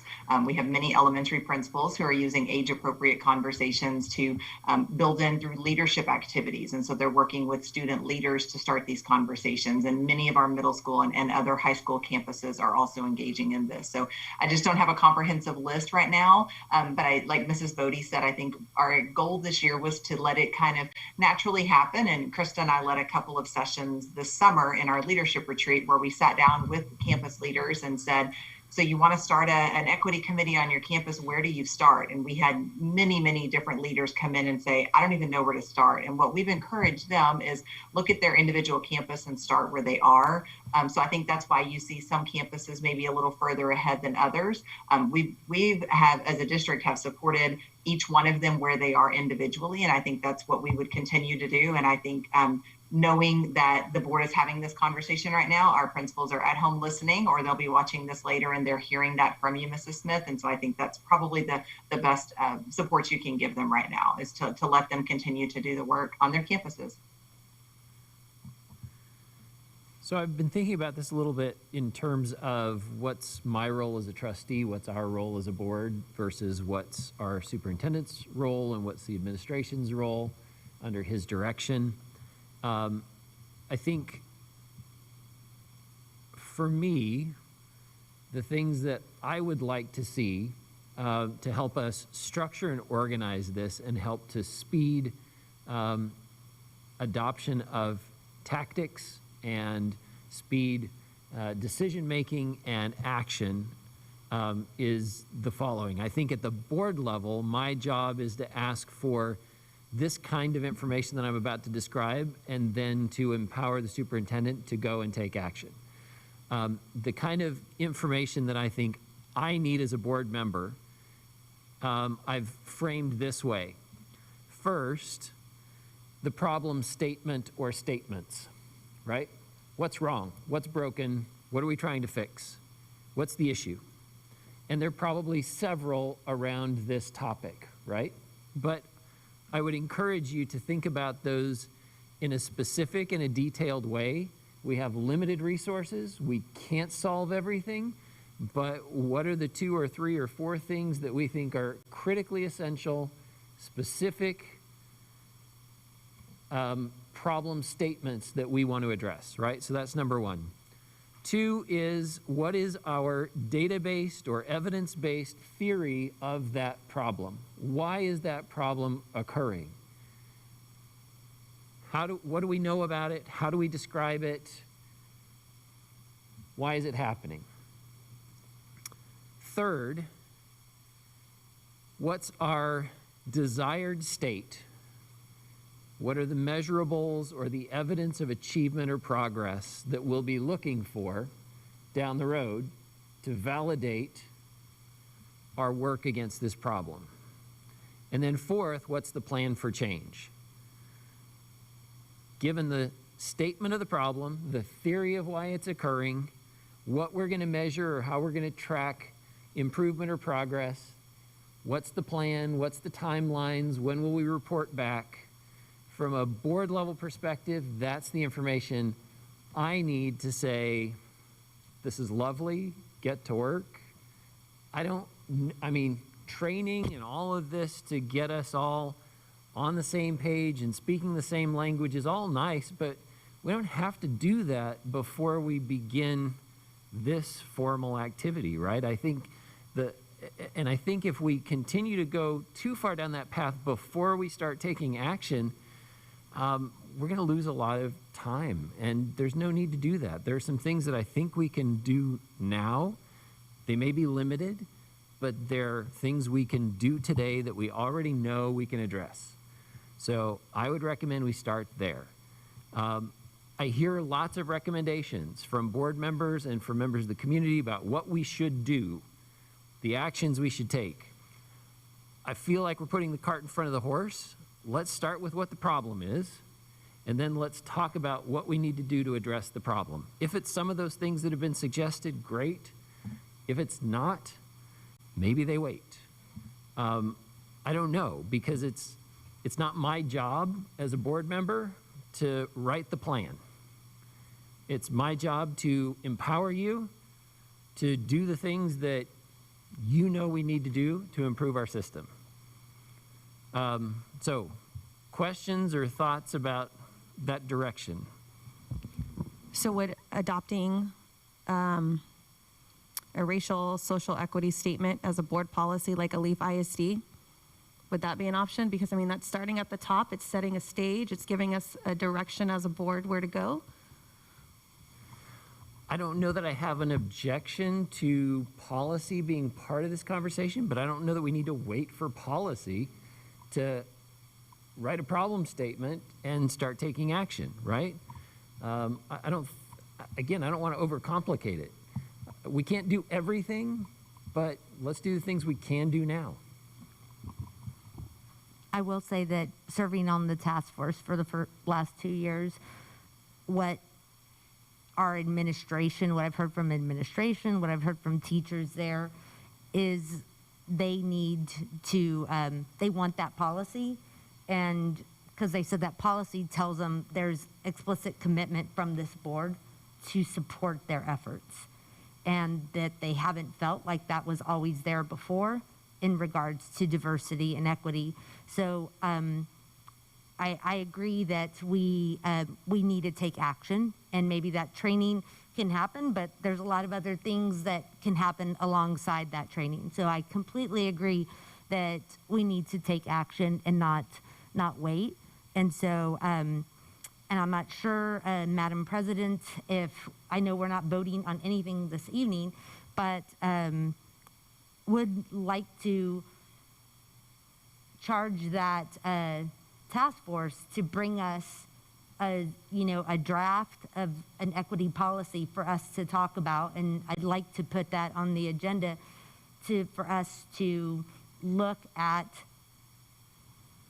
equity policy, because I think that equity policy and us supporting a district equity policy shows our commitment to our staff, and I do believe that that is really important to empower everyone to do everything that they need to do. That's what I've heard from our principals, that's what I've heard from teachers, is they're ready to go, and they have a lot of things that they're ready to do, but they need to make sure that they're empowered and supported by this board. So I would think that would be one of the first things we would do, is show our commitment to diversity and equity by supporting a district equity policy. Let me make sure and kind of recap some of the things that I'm hearing so I can make sure. I guess I need a little bit of understanding from board direction as well. I don't think these items are necessarily mutually exclusive. I think we can walk and chew gum at the same time, but I do think there's also an importance to understand a little bit in the order. I don't see there being a time constraint, I guess, with the administration coming back and saying, here's how we see equity and diversity and inclusion for all the staff, and here's why we broke off, or here's subpopulations, and here's what we're looking at. They can give that to us in a Friday memo. Like that I think is something easy to empower them with. Having groups come back and tell us what they're doing, shared learning, I don't see that as necessarily something where we still can't be working on board training and developing, as Erin talked about, problem statements. That's also a shared learning because we're hearing what our community's already doing and trying to empower them. So I think I'm hearing several things. With the task force coming back to give us recommendations, though, or talk about what they're working on, and maybe they might have recommendations at that time. Do you see this as separate from that conversation?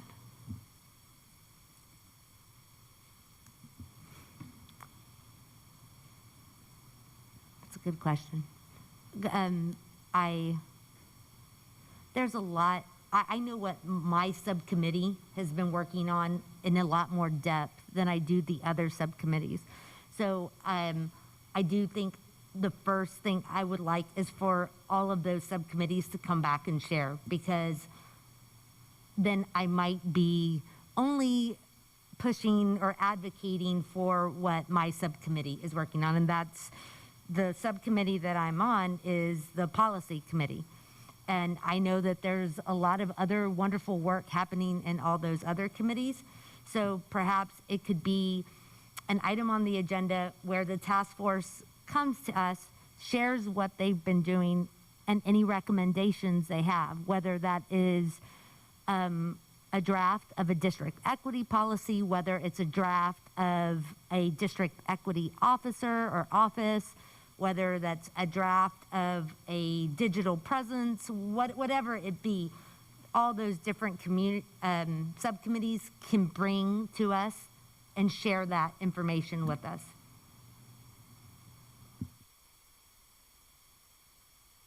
And then for training, let me ask you, do you see this as different from each other of when we talk about we want to have this shared definition? Of course, administration will give us what they're working on, but maybe as a board, we might want to develop or talk about this further.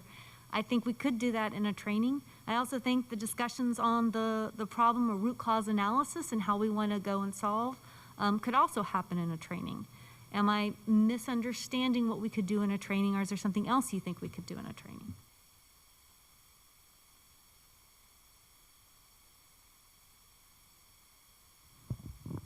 So there are some groups out there that help assist with this stuff. Not necessarily an equity officer, but there are consultant groups like, I'm just the COPE report, that's not, don't want to confuse y'all, but there are consultant groups like that who will help provide us with the training and assistance to be able to answer those questions and get through this. And I mean, our staff is amazing, but we need someone who does this every single day. And you made me think of this. As a parent, I see the positive changes we've had in SPED because we've moved Kimberly up to this level with admin. Because that constant SPED voice is being told the curriculum, it's here, it's here, it's here. Why can't we have the equity officer in that lens and being able to act like Kimberly? Sorry, Kimberly, we keep calling your name tonight. But why can't we have someone like Kimberly who is just for equity and diversity and is able to be included in those conversations? Because I can tell you right now, those conversations we're having in special education were not the conversations we were having 2 years ago. And in fact, I've seen more resources and opportunities now because we have someone at admin with that voice and reminding other admin, hey, guess what? We've got this population over here. We got this population over here. So I don't know if a consultant like that group exists. Gloria, have y'all talked about this in your committee or anything? I'd be curious. Who other groups, other school districts they work with? How long did that take? What kind of results did they get out of it? What was the end result? We have, and we've looked at different ones. There's some great organizations, local, that do stuff with school districts and with companies, to just kind of help lead discussions like this, because they are hard discussions, and this is kind of what they do. And then there's other ones that are statewide. And I know that that Krista and Laurelyn have done a lot of research into those as well, because it's a lot of those same groups that specific to the education world also do equity audits. But I don't, that's not even what I'm asking for. It's more of just the training. And there's a lot of groups that help facilitate that training specifically around diversity and equity and inclusion.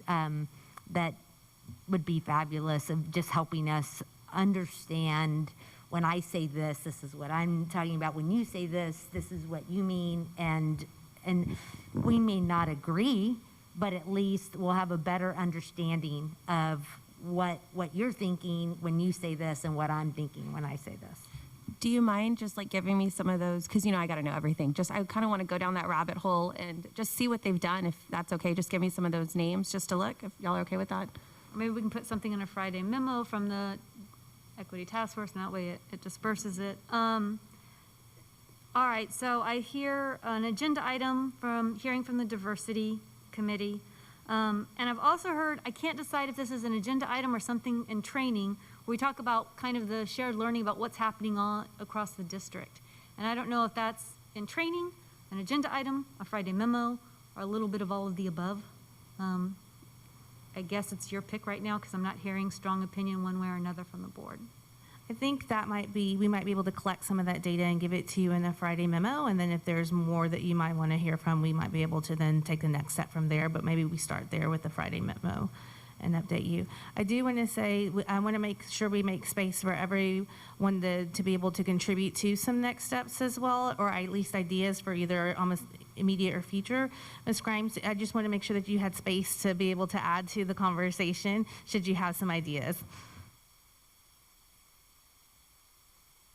I mean, I like the direction. I think we're making forward progress, and we have some good next steps. I do think the conversation of what does success look like for us is not done, so that's definitely part of those next steps for us, because I think we need to agree on what that looks like and what's achievable and how we define our own success. Excellent. And for training, board members, are y'all thinking a weekend? Are you thinking we need to do something February, March, April? I'm guessing we're gonna want something in the strategic plan. So I think we should do training sooner rather than later. So can we just empower admin to start looking at dates, and as soon as they give them, start giving them to us, knowing full well that we have a full plate for January and February? I just want to make sure we're all on the same page of how that looks then. I think we need one more discussion about what this training will be before we allocate the time for it. Is that fair? If we're talking about board level training, my time's a little bit limited. I'm not sure I want to commit a weekend. Don't get me wrong, it's not because it's not important. I keep thinking what's board work and what's superintendent and administration work, and It's a good question. I want to put them to work. I want them to come and tell us what they see as the problems and what they want to do about it. And I don't want this to continue to be a requirement because the board has to participate in every level of the conversation. So admin, is there a way where you can pull together some things on training or based on the discussions, kind of what you think that training might look like? And when, how long, what you're asking for commit? Yes. And then we can, okay. We'll look at a variety of trainings, give you all some options and some days so y'all can look at those. And we might need to put that on an agenda to discuss so we can all, because it is sometimes kind of hard and we don't want to run against walking quorum. It's much easier when we can just all discuss it together than making sure we don't talk to everybody. Okay, the other item I had on the side was GT and accelerated classes, that we want that on an agenda at some point. Is that correct, that I've gotten that from the discussions I would tonight? love to have that on the agenda, yes. Okay. And we're okay if it might be a little bit, okay. And then, of course, still, what does success look like? And I think that one's going to be, we need to bring back that learning discussion. So, all right. Anything else, board members? Just thank y'all tonight. That's it. I appreciate y'all having this conversation. I just have one other thought, that I think we must be very careful to make sure that we're including all voices in this conversation. I'm a little nervous that we have to go out and actively invite some other voices to this conversation, just based on things I've seen elsewhere in the state. Sometimes people are not paying attention to all of the conversations, and by the time they find out, then it's far enough down the road that it becomes very challenging. And I want us to make sure that we're including all voices in this conversation from the beginning. So I just want to caution us to make sure that we do that from the beginning. How do you recommend, do you have a thought on how to do that? Well, I think we have to actively think about, for instance, I'll give you the example of our task force, is folks who are very interested in equity and diversity, but there's a group who will become interested in equity and diversity depending on what we decide to do going forward, who may not be interested right now, and we need to bring them into the conversation from the beginning. And so I just want to make sure that we do that. And I think it takes an active invitation. Should we do the active invitation before the task force comes back to present to us? Or you mean once they come present to us, maybe that is the part where we invite? Yeah, I'm still trying to figure out exactly who you're talking about and how we would engage the folks you're thinking of. So I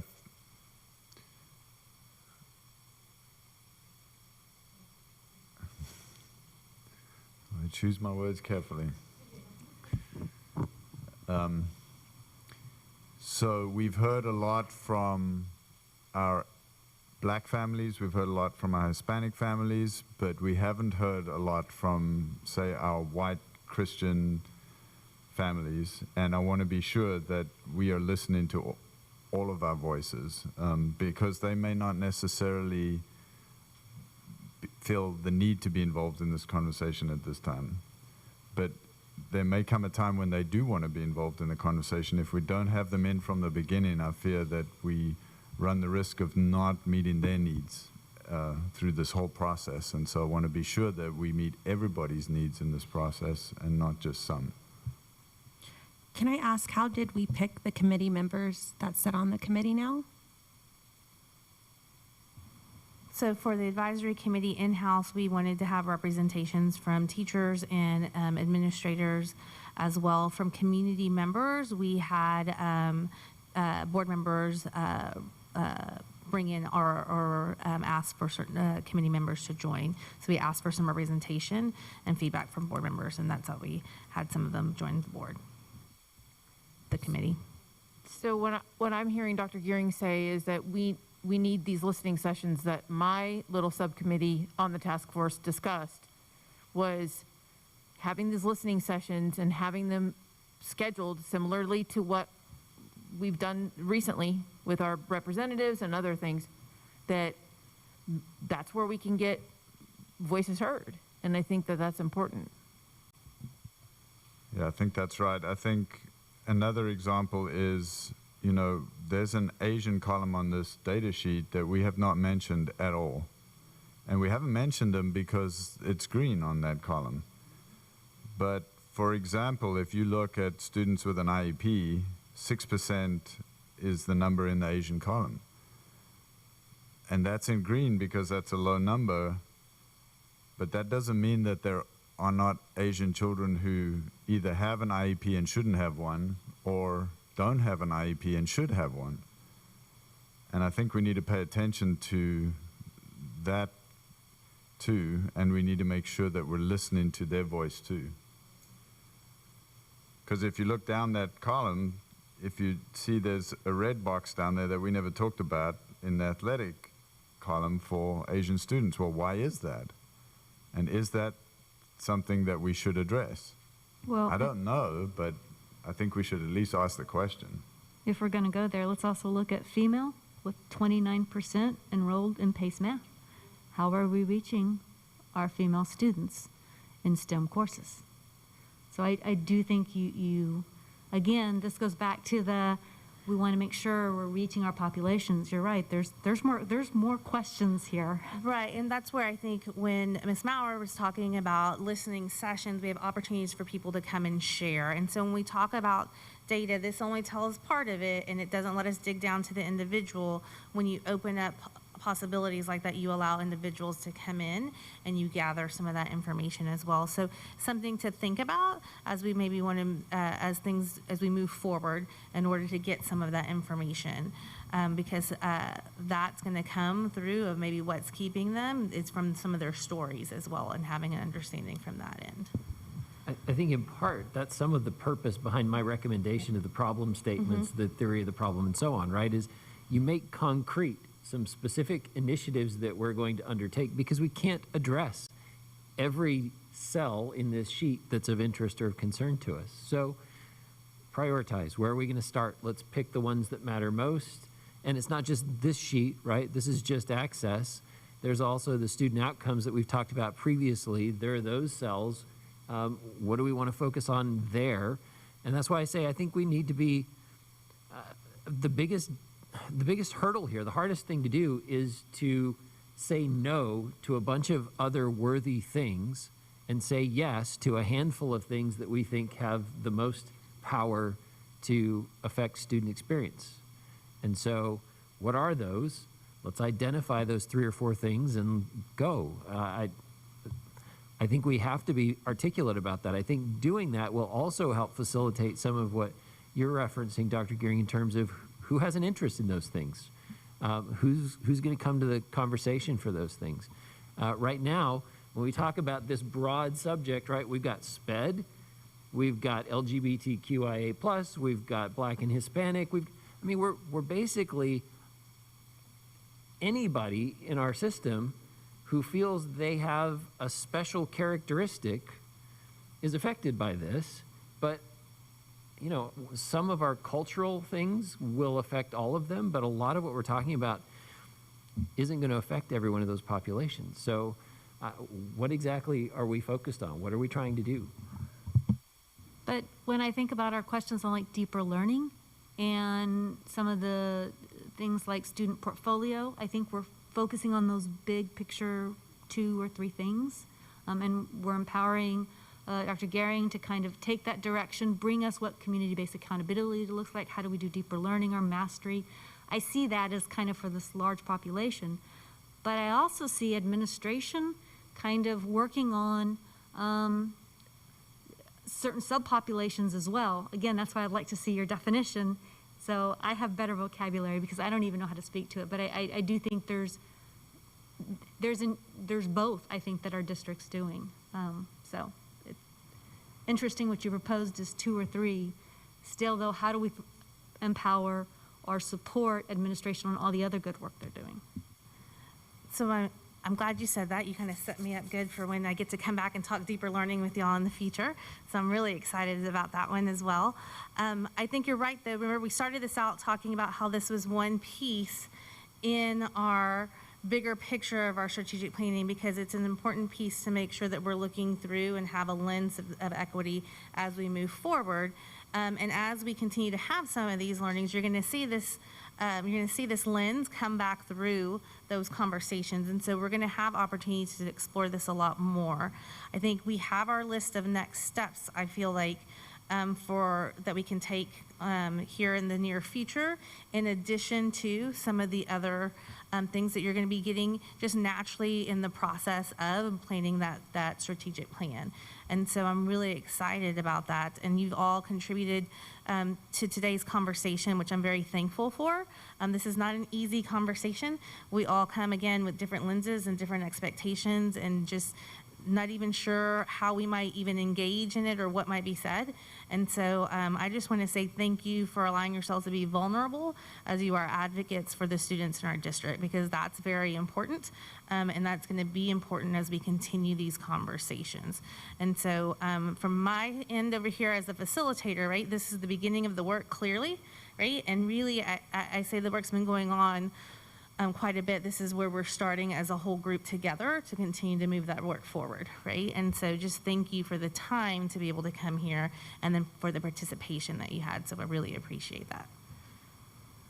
I personally am grateful that you put core beliefs in place, because you witnessed tonight what happens when we get in a tight spot. It's very helpful to have core beliefs to fall back on, to steady us and to remind us of what we're here for and what we want to do. So I urge you to go back and examine those again, and remember that they're not, immutable, set in stone, and we can address those as we go on, but they do give us this ability to fall back and say, what are we really about and how are we going to do this? This is a very stubborn problem that hasn't changed for a very long time in a lot of places, not only in Leander ISD. And so I do just want you to think about the fact that if we keep doing the same things, we're going to keep getting this same result. And so when you ask us to go away and think about what is the problem and what are we going to do about it, expect that we may have to come back with some different things than we've done before if we're going to get a different result. So thank you for your time tonight. I really appreciate this conversation.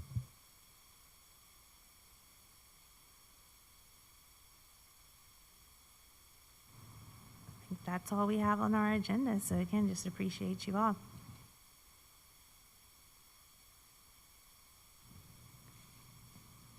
Board members, I said at the beginning of this, you may think of something you wanted to say, or you may think of something you would have said different or clearer, or maybe there was a question you needed to ask. Grace for each other. We're going to continue to think, oh, this is what I meant, or here's how my conversation is.